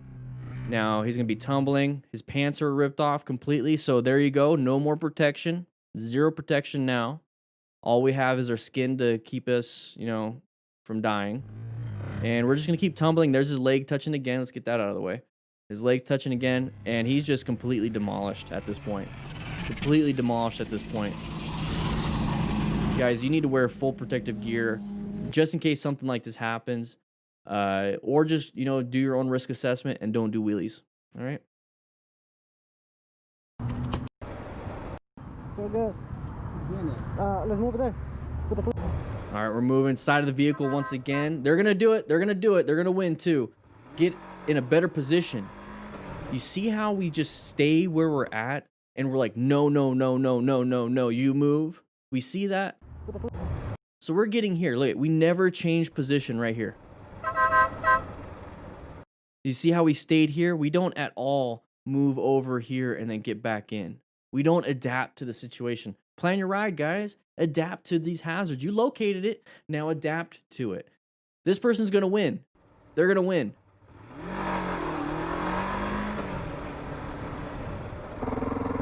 All right, so we're getting through here. Watch out for doggies. Oh. People need to get their freaking dog on a leash.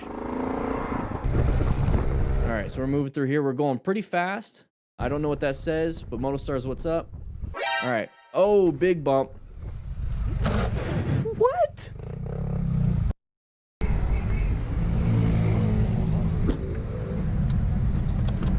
Oh, there's your light. That was like the most ridiculous crash and collision. So he's going pretty fast on this. Is this a lane? I don't know where this is at. So he's gonna hit the bump, and then all of a sudden we have a car just like, hey, what's up, man? What? He did good braking though. It would have been a lot worse. He did some pretty good progressive brake pressure. Did some good brake pressure. So I mean, good on him, but maybe let's not go that fast. That was very unlucky. Oh, this is Maxi. All right, let's see what happens. So good wheelies, dude. Forced to give up the faster ride. See for yourself what was the reason. I don't know what he said. Okay, so are we gonna go more into ego? It's a beautiful car.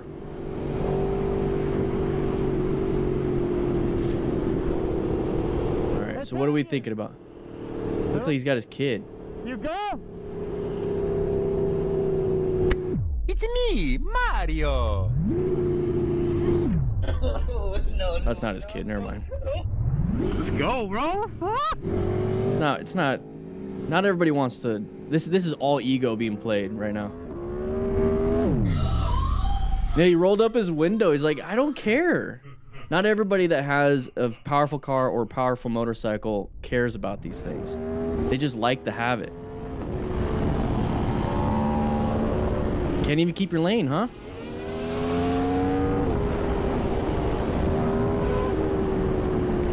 We got a turn coming up.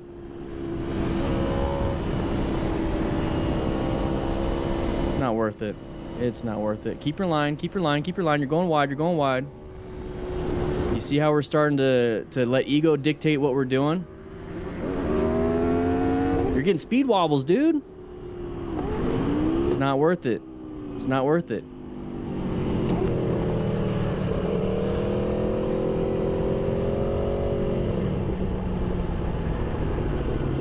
It wasn't, it's not worth it, man. I don't know. When I see that, I'm like, I hope his friends have some good trauma training. You stressed me out. I promise I'm safe. Hey, one more. That was crazy. You did a flip in here. One more time. Turn around. One more. No more. No. Just do a U-turn. I'm about to vomit. You don't like it, man. Yeah. No, I care about your life. And here's the things. I mean, so do I. I mean, I care about anybody's life here. You know, you guys do what you want. If you want to stunt. If you want to race. If you crash and die, I mean, then we start seeing, you know, it's the car driver's fault. It's the road's fault. You know, and then we start getting pissed at each other. And then we start doing GoFundMes. We start dealing with all these things. It's not worth it. It's just not worth it. To me. And that's the thing is I do my own risk assessment. It's not worth it to me. If you want to do it, do it. But then we start getting a following. Then we start getting people that want to do these things with us because they think that is the way to kind of make friends, or that's the way, you know, oh man, I like that. I like that adrenaline that they did. You know, that's really cool. I want to kind of do that stuff. And then they ride outside their abilities and then they crash and then they die or they get severely injured like two-wheel Jesus. You know, we already talked about that. I've been following his recovery on Instagram this whole time and he's still messed up. I am actually surprised he's alive. I really am. I'm happy he is. It seems like he's doing pretty good on his recovery. But man, this is just, it's just. I have an airbag vest on. This is an airbag vest. I know. And I got armor. No. You don't like it at all. I don't like it. I can't stand it. I had to back off. Really? I feel like throwing up. I'm not kidding. I feel Alright, And we're making fun of her for this? It almost seems like the editing is making fun of. I don't know. I leave Friday. I travel the United States, ride my motorcycle. Dude, you had speed wobbles.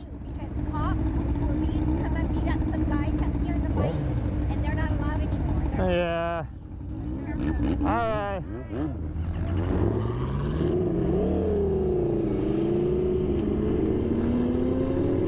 You know, All right, so now that that's over, I want to show you guys Tool Jesus's Instagram. Let me go ahead and get to it. I'm glad nobody got hurt in that one. Oh, I gotta do my security code. 1 second, guys.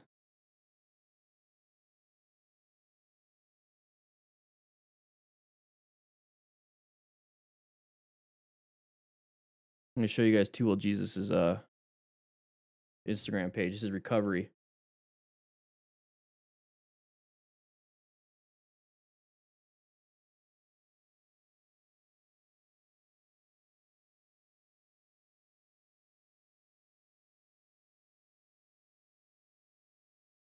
So this is his recovery page. So if you don't know, he has a recovery page. He's not doing too well. Now his accident was I don't know when it was.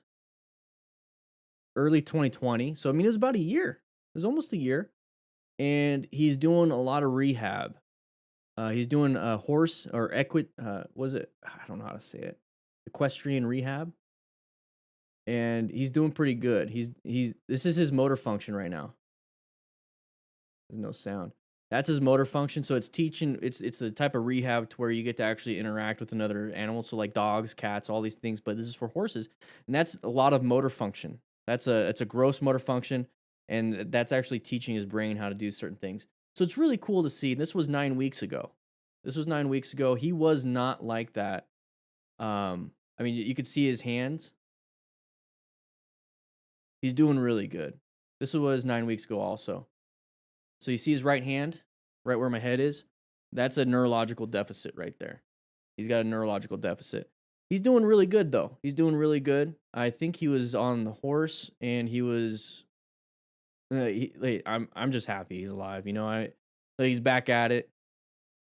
He's getting back at it. But anyways, I just wanted to share that. So if you want to check him out, just literally go on Instagram and type in Tool Jesus Recovery. surely you know what. Oh my God, that is a bad place to stop. Jesus Christ, dude. And why? Why is that a bad place to stop, everybody? Write in the comments. I'm taking the ditch. Yeah, that's kind of rude to park there and not move when people are showing up.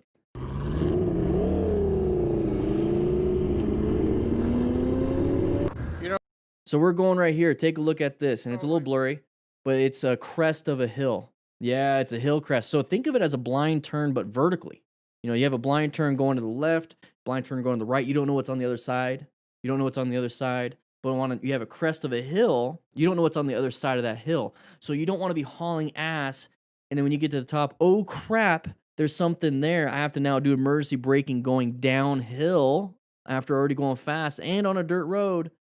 That's why you need to modulate your speed. So you're going up to a crest of a hill, take it nice and easy, and then you get to the top, you're like this. You're like, what's down there? Okay, cool, it's good. And then you go. Don't go crazy when it comes to these crests of a hill. And then also be careful of other cars not paying attention either, and they're going over that crest of the hill, like right now, and they're in your lane. We've seen that a few times. Surely you know what. Oh my God.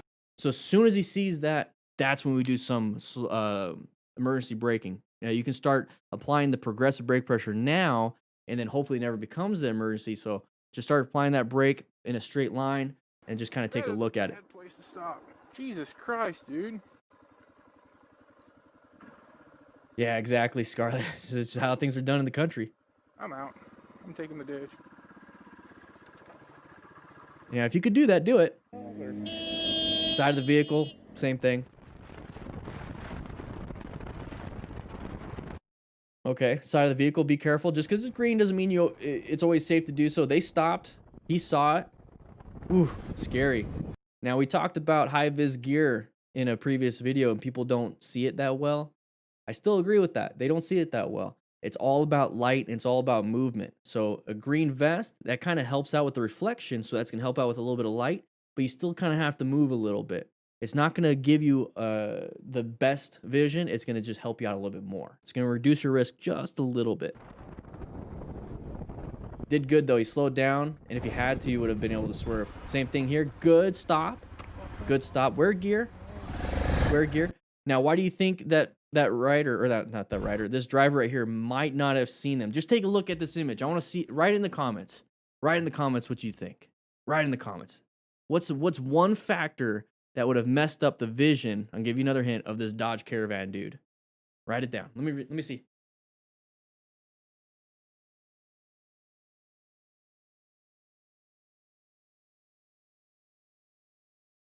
I was hoping you guys thought it was frozen. Sun. Yeah, the sun. The sun's in the eyes of the car driver. So that could be a reason why. So be careful. That's a very strong sunset.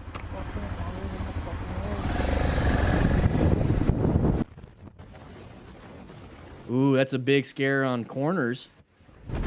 So he did pretty good. Oh, this next one's gonna be good too.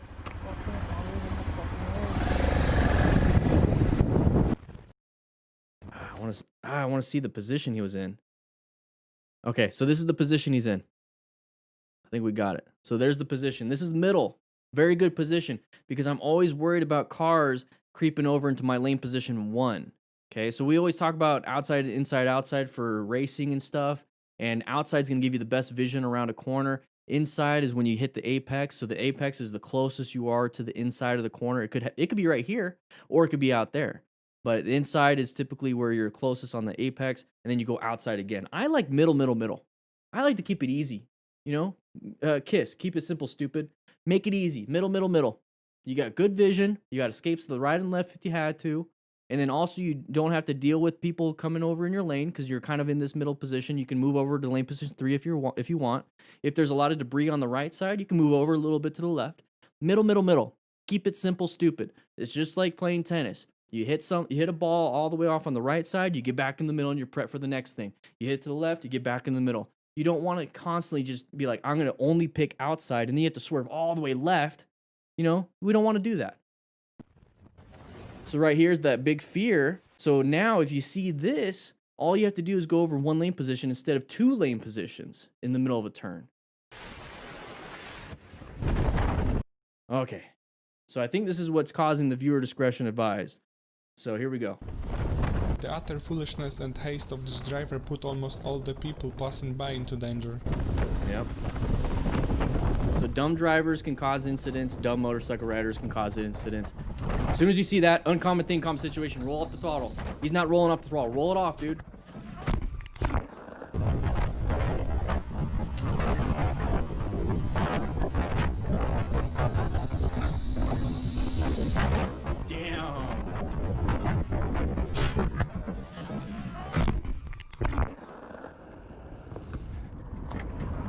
He's got gear on. Hopefully it's gonna be enough. I want to. He had a mattress. Oh.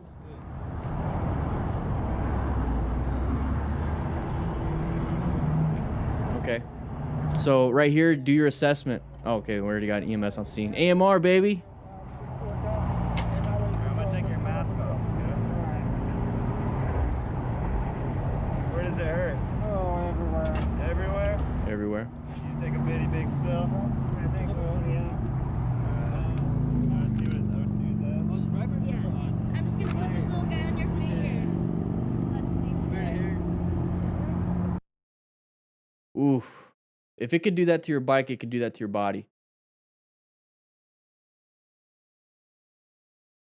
All right. So just looking at this, he's got rods. These are going to stabilize his bones. They're drilled into his bones. So it looks like he's got massive injuries to that right arm.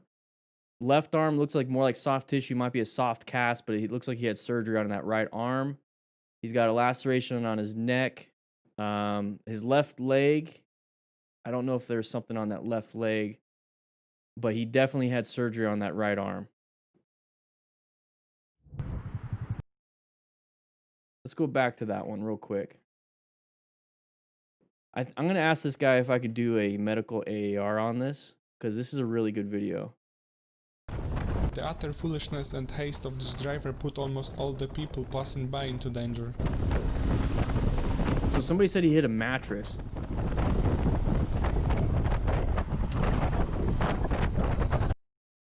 So he hit something. But I want you to take a look up ahead. So now that we know that he hit something, take a look at everybody else. Okay, I'm going to make myself big just real quick. People passing by into danger. So take a quick look at, you know, I don't need to be big right here. So take a quick look in this general area, and you're going to start to see people swerving and moving out of the way of something. That is that uncommon thing in a common situation. If people aren't staying in their lanes and all of a sudden you start seeing this, then you got to be like, okay, this is something bad. Going to orange stage. You just perceived something. You don't know exactly what yet, but you're prepped and ready for something. Now take a look at his speed. It's 77 miles per hour. We don't really change that even when something bad truly does happen. So take a look in that general area.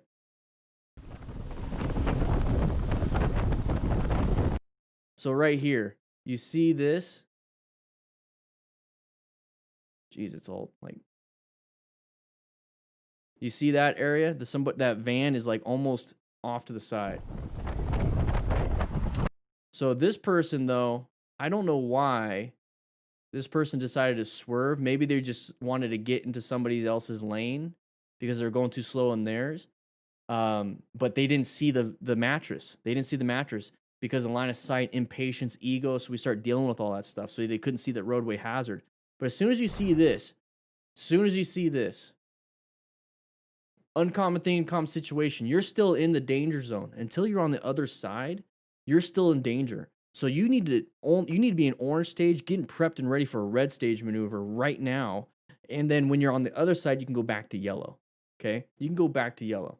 But right here is the moment you should see something and be like, nope, ain't messing around. But look at his speed. So 74 miles per hour. We're going 77 earlier. Now we start to brake.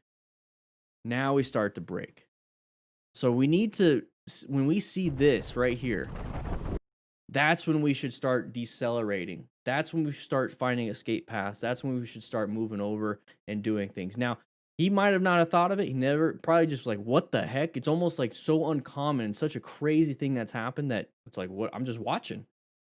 Uncommon things can get you. You can watch perfectly fine. You can watch, but now you need to get into that orange stage and you need to start finding your safety first, and then you can watch. So right here, this person is not in control. That person is not in control. They're pointed at you. It's the side of the vehicle. There's no more of the rear side of the vehicles. You got side, so that means they're going to come into our lane. What are we going to do? You can now either emergency brake, which I hope you know how to do at 73. Remember, we don't have to go from 73 to 0. We just need to go from 73, let's say 50, okay? That person will go ahead and get out of there. Or we can accelerate and hopefully get through here on this HOV lane, or now swerve right, okay? We could swerve right because we're going to just do this. But overall, I can't, there's not much he could have done in this situation. It happened so quick. But that's why we're learning from it. We're trying to learn from what happened to him. That way we can, if we see an uncommon thing, we can go ahead and get ourselves out of here. So that right side, and you saw those pins on that right side. So maybe there was a massive amount of breaking and fractures in his radius ulna, a bunch of other things. Dean Hoover, welcome. So half speed. So he hit something, knocked that person out. Thankfully, he got an off-road vehicle. Look what your vehicle could do. Took out the sign. Oh. There was just nothing done. There was nothing done. And I'm just so happy he had gear on. He had gear on, so that's probably what saved his life. So he's got jacket, might have had pants, boots, gloves, and then a helmet. So it probably kept him from dying. Man. Very lucky, man. I'm glad you're still alive. All right, last one, I think. All right, so I don't like this parking spot because that person can back up and I can get sandwiched if anybody hits me. I'm not going to read that. You guys can if you want. So this, everyone's all over the road.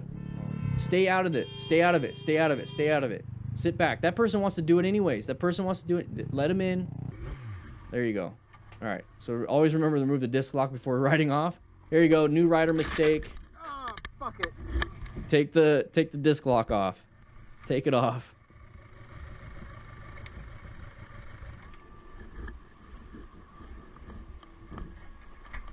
Oh, that sucks. Watch out for diesel spills. I think we talked about this one already. There's a diesel spill on the road. Dump the bike. It's just like ice. It's a no bueno situation. Big oof. Yeah, it can ruin a caliper. I hope you've enjoyed it. See you soon in the next. All right, guys. All right. Jeez. Jeez. So now we're going to get into the point where we can go ahead and have a quick Q&A. I'm going to go ahead and do a Q&A for about 15 minutes.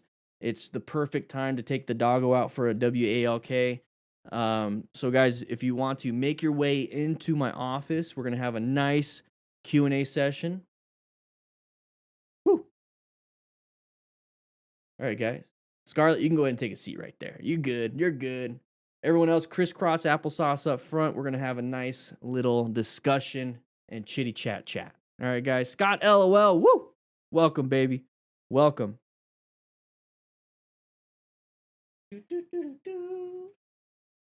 Yeah.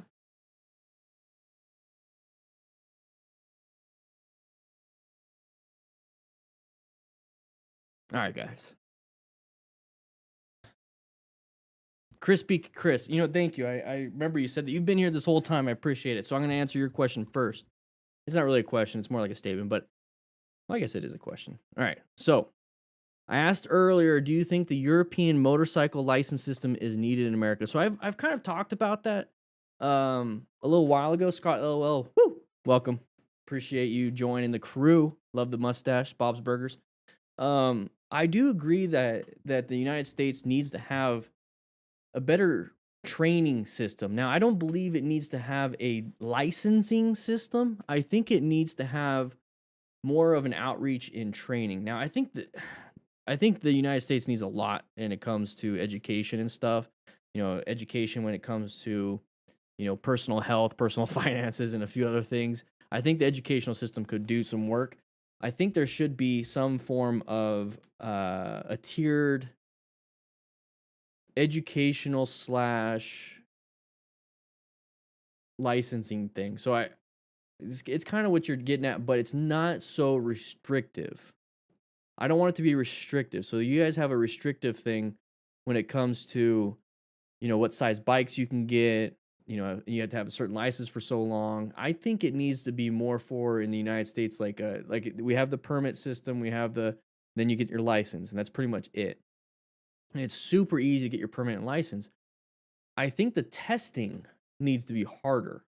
I think the testing needs to be harder. And if the testing is going to be harder, then that means the government or whoever is making the testing harder needs to give more education. It needs to more opportunities for that education. And I think the United States, I think the way they do things is they literally just, the free market's going to take care of it. And that's kind of where I come in. You know, I'm trying my best to make up for the inequalities of some of these testing procedures by showcasing some of these things. The problem is technology is not going to catch up quick enough. We're going to have too many deaths. So I think there should be some form of tiered system, but there needs to be more emphasis on the educational part and not the punitive part. Because we want to have a big bike whenever we want. We want to be able to buy what we want to buy when we want to buy it. And I think the European system restricts that, and that goes against a lot of the things that Americans are about and United States citizens are about. So I think that needs to be kind of pushed aside, the restrictiveness, but then we needed to take the good part of the tiered system you guys have, which is the educational part. I don't know the answer to that, but so I guess my input on this is we need a tiered educational system that is not as punitive and is more freedom than the European system. But I do agree we need to do better. I think that's you guys understand what I'm trying to say? Put a like in the chat if you understand what I'm trying to say.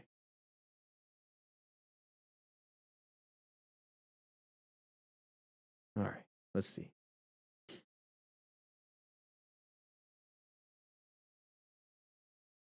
That's not what the educational system is for, though. Avoid soapbox. I know. It's just. I think there needs to be. I think there needs to be better schooling, like better.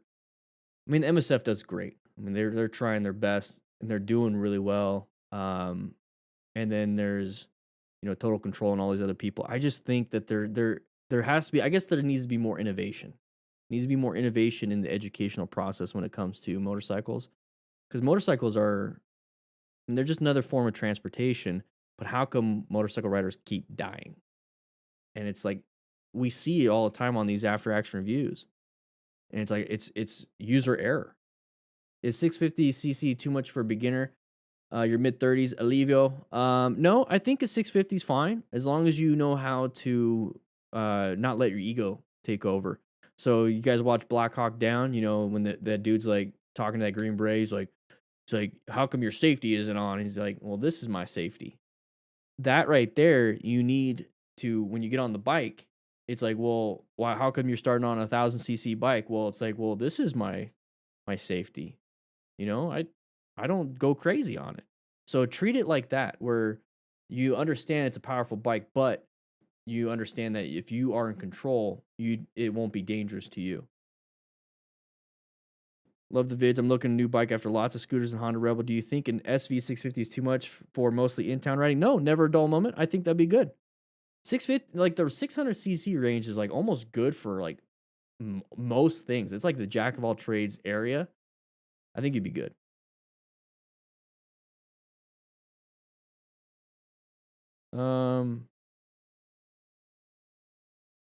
One thing the MSF class is there's no actual real road courses like how you do with driver's license. Yeah, so PDX Squid, that's the tough part. And that's the thing, is the MSF doesn't create it doesn't create the licensing system. So I'm going to take Arizona for instance. In Arizona, you just have to do the written test, or you get your permit with a written test, and then you take the written test and a practical test in a parking lot next to the DMV. That's pretty much it. So that is all what's required. So you could go to the DMV and just get that, and you get basically no education, but you get your license. Or you can go to the MSF, and I'm just using MSF as an example. It could be any rider training organization.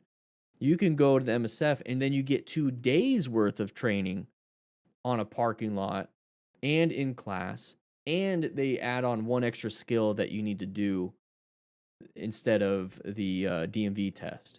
So they're teaching to the DMV test, like that's what needed. So they're teaching to that, but then they're also trying to encompass a lot of the safety to really make you safe. So their main goal is to produce safe riders. But it gets to a point where you can't learn how to be a safe rider in 2 days.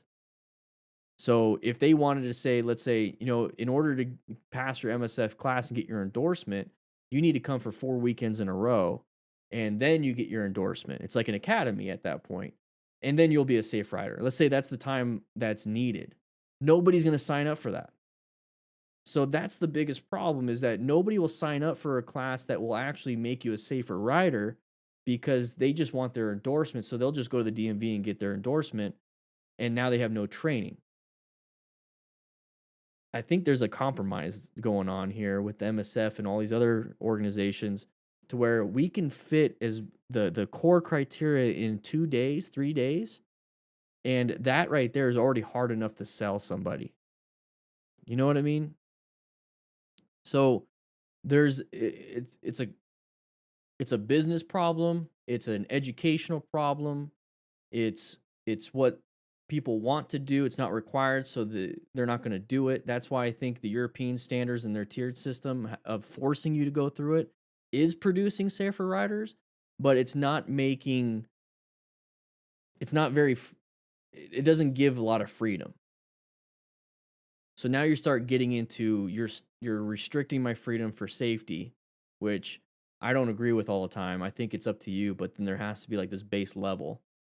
So that's a huge problem. You know what I mean? What's the solve? How do you solve that?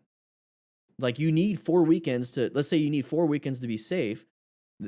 People barely want to sign up for 1 weekend. So how do you produce 1 weekend that will equal 4 weekends?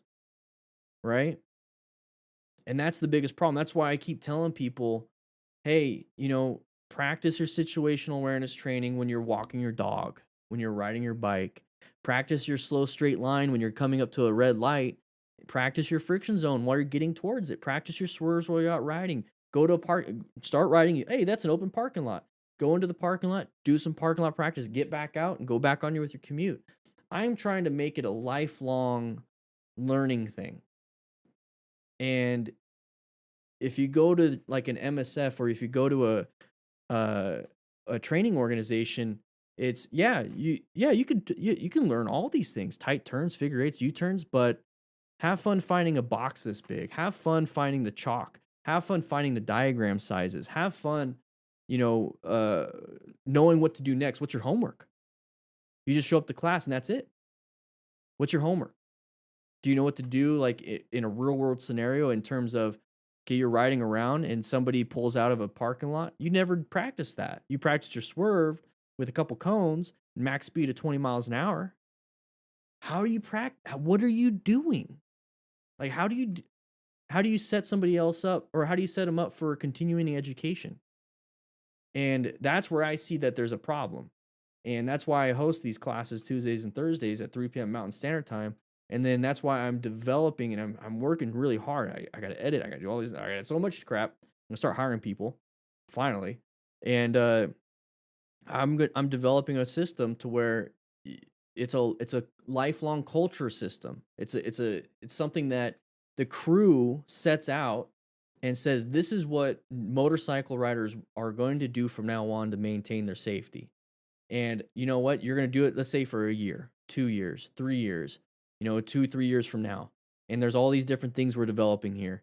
And now all of a sudden you have a friend that wants to get into motorcycle riding. Boom, you're a teacher and mentor. Introduce them into this newer type of way of riding, how to practice when you're out riding, when to practice, what's your homework. It's not intrusive. It's a way for people just to kind of get together, have a meeting. It's almost like a motorcycle club, right? A motorcycle riding club or an actual MC or whatever. You guys get together on weekends.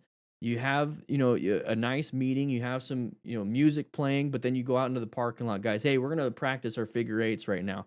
Cool. Let's go out there, practice figure eights. Hey, let's come inside. Let's have some lunch. We got pizzas. Let's go have some lunch. Guess what? We're going to do some trauma training. I'm going to show you how to stop the bleed on your forearm right here if somebody crashes. I want that. Because right now, all it is, let's do bike nights. Let's get drunk at the bar where all the motorcycle riders are. Let's have a Harley night or a Harley bikini wash. And that's pretty much all you have. Bikini washes and drunk bike nights. Okay, we got cancer rides. We got, fundraising rides. That's fun. But what is that teaching anybody? Is that keeping you safe? How many rides do you guys have to go on to where you're raising money? You're raising money for somebody that crashed. How about we prevent it in the first place? So I'm trying to change some of the culture, because at the end of the day, educational system could be screwed up. At the end of the day, we can blame the government. We can blame, all these different training facilities and all these different places. It's like people are still getting hurt. People are getting hurt. And it's just like me complaining that the car merged in my lane. They weren't using the indicator. What's wrong with you? So I put it back onto myself and I say to myself, you know what? I do have some trauma training, medical training. I understand situational awareness. I understand maintaining your skills with 20 hours a month of fire training and then even 10 plus more hours a month of medical training. And on top of all the calls, on top of everything that I got to do at the station, at least 2 hours a day at the station was for fire training. I understand continuing education. I understand training like your life means it and depends on it. I understand all that stuff. And guess what? The fire service has gotten safer and safer and safer and safer. And there's been no mandates saying things were having to be like this outside of the fire prevention and building codes and stuff. And that's not necessarily to keep us safe, it's to keep the occupants safe. Like there's all these I'm getting on a soapbox here. The thing is, I come from a line of work where if you weren't trying to prevent it in the first place, you're already playing catch up and you're probably going to die, or you're going to get one of your friends killed. So now I'm in the motorcycle community. And I came from that, and I sit here and I look and I see what the fuck is going on. People are punching mirrors. The biggest channels on motorcycle stuff is Moto Madness, and everyone's like getting angry, wheelies, punching mirrors, this crazy stunt culture. Like I get pissed. I was like, what the hell's going on? People are dying. I just want to ride. How come people are dying? What's the training here? And I went and sought it. I got training, and then I became a coach. I'm like, this is all we got? This is all we got. No wonder people are dying. So I'm trying to take what I've learned in fire service, apply it here, and just take the core principles. Just take the core principles. The smart rider principles came from what I know from the fire service. What I know from the fire service is being situationally aware, seeking out and recognizing those hazardous situations. Consistently read the smoke, read the burn char. Streamlabs, you're going crazy again. Read everything. Like figure, like this roof is sagging. How long has the building been on fire? All those things. Geez, Streamlabs.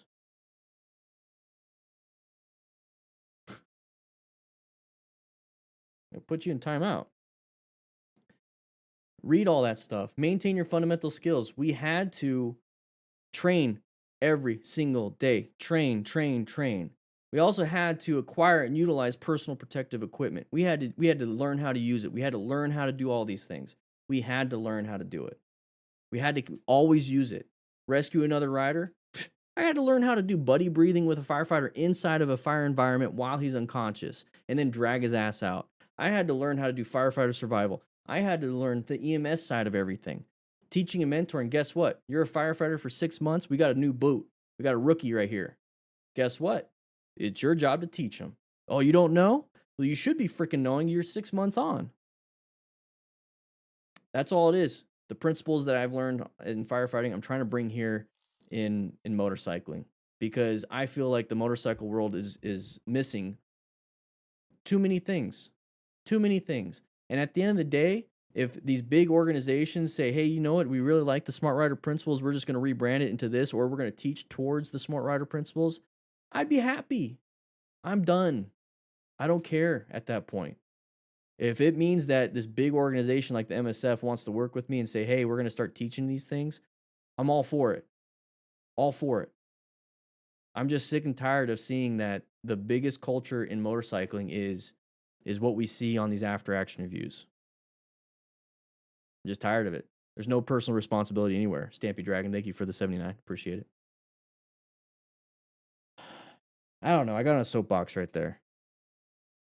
I don't know. I got a little upset. Sorry. It was an accident. Sorry, I started getting all these messages. I know. I probably missed so many questions here.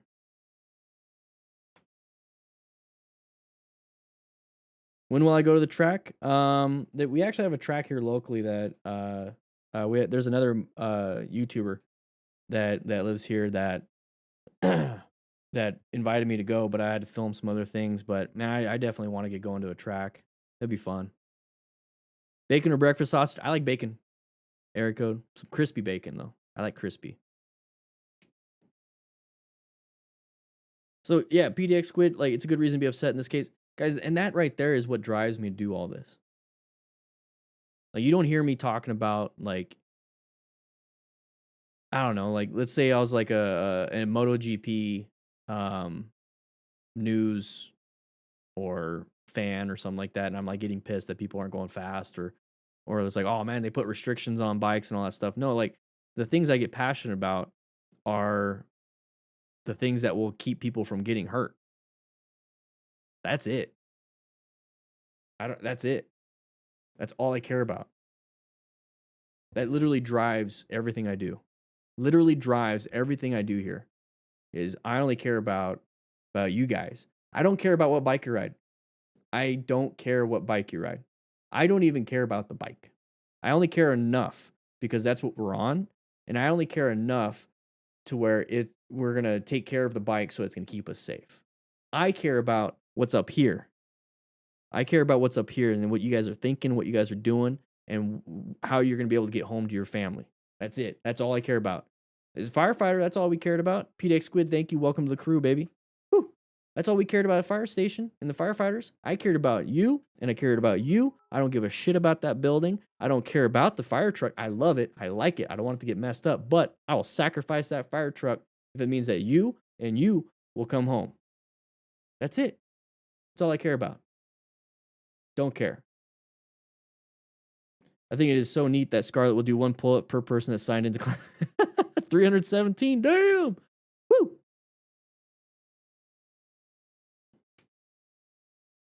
Good starter bike, Mr. Wiggles. I think the Rebel 300 and 500, the newer ones, the perfect starter bikes. I think the 500 would probably be the best overall. And then you got the Kawasaki Vulcan S, and then you start getting into the Rebel 1100 and the Indian Scout. Now, we can talk about sport bikes, but sport bikes, I mean, they're not beginner friendly. They can be. MT-07 is a fun bike. So MT-07, I'd go more towards naked bikes on that. I lost a riding buddy earlier this year. There is a reason I am here. Aesthetic outdoors. I'm sorry to hear that. And I hate hearing that. Like, go ahead and tell me. But I mean, I hate hearing that somebody has to deal with that. I hate it. And that's what I do. Literally, it keeps me doing this. So I'll be here. I'll be here. I tell new riders to take it slow because it's going to take at least 3 years of heavy riding before you develop actual safe muscle memory. And I hope, too slow. I hope it goes down to 6 months because I don't want somebody to be like trying their best for 3 years and finally get it. I want somebody to get that automaticity down to 6 months. So automaticity is when you get to a point where your actions don't require conscious thought. So a habit, right? So if you've been riding for a while, do you even think about shifting anymore when you shift? But remember when you first started, you looked at your left hand to pull in the clutch and you're like, oh crap, I need to roll off the throttle too. Oh crap, my left foot needs to pull up. That right there is a conscious thought. And then you got to a point where you had automaticity where your brain just rewired everything and developed a habit. Now, here's the big problem is there's a lot of motorcycle riders that develop the automaticity and it's a bad habit. It's the wrong way of doing it. So now they have to rewire their brain to make that a different way. So I want people to start off right and develop the good habits and then make those straight up habits. They don't have to think about it. I'm getting all amped up. Sorry, guys. 82 Tony, what did you say? I have a good video.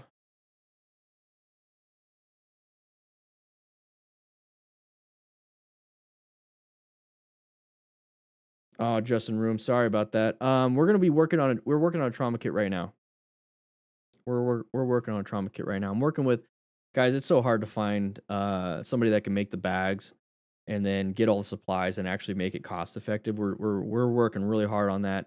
I think we found a few places already. It just takes time. I don't want to be selling you guys a $240 bag that has more Band-Aids than anything in it. I mean, that's ridiculous. So we're working on something that's gonna be cost effective for all of us. You know, we want it to be a win-win-win, not a win for me, lose for you. I think that's stupid. And plus, we're working on a training series for bleeding control, what to do, like who to call, how to call, what information to give. We're working on all that stuff, and it just takes time. I'm sorry, guys, it just does.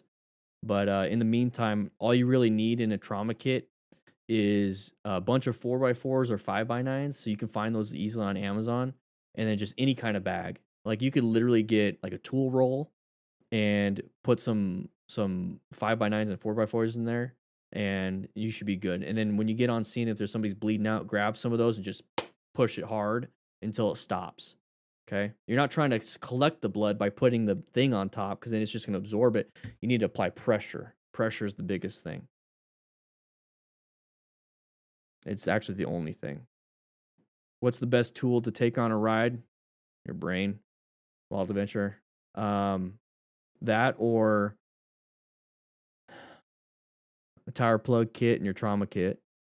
I do VR training for a living. Safety builds muscle memory for dangerous tasks in a safe environment. Dan Hoover, I've actually thought about VR training for motorcycle riding.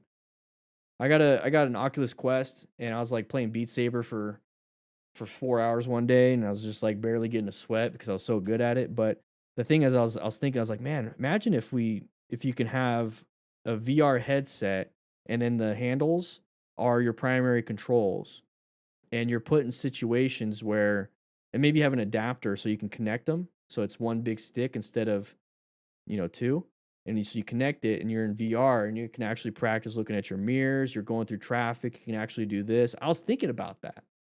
I was thinking about doing that, or developing something. That's kind of, you come to the firehouse, right?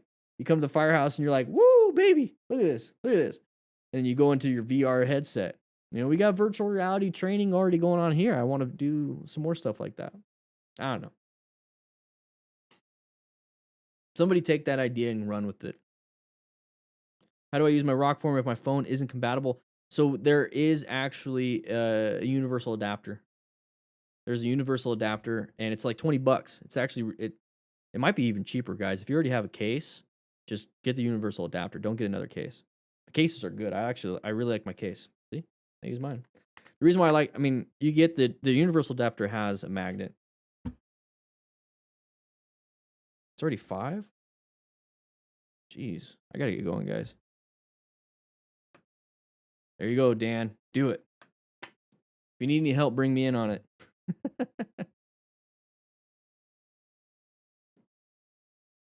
Yeah, you can. They got some better mounts now for motorcycles. They have like some really cool stuff. Yeah, so yeah. There it is. Guys, I gotta get going. Yeah. Sorry about that, guys. It had a great class. We have another one Thursday at 3 p.m. Mountain Standard Time. I can't wait to see you then. But I gotta get going. Guys, I gotta get going. All right.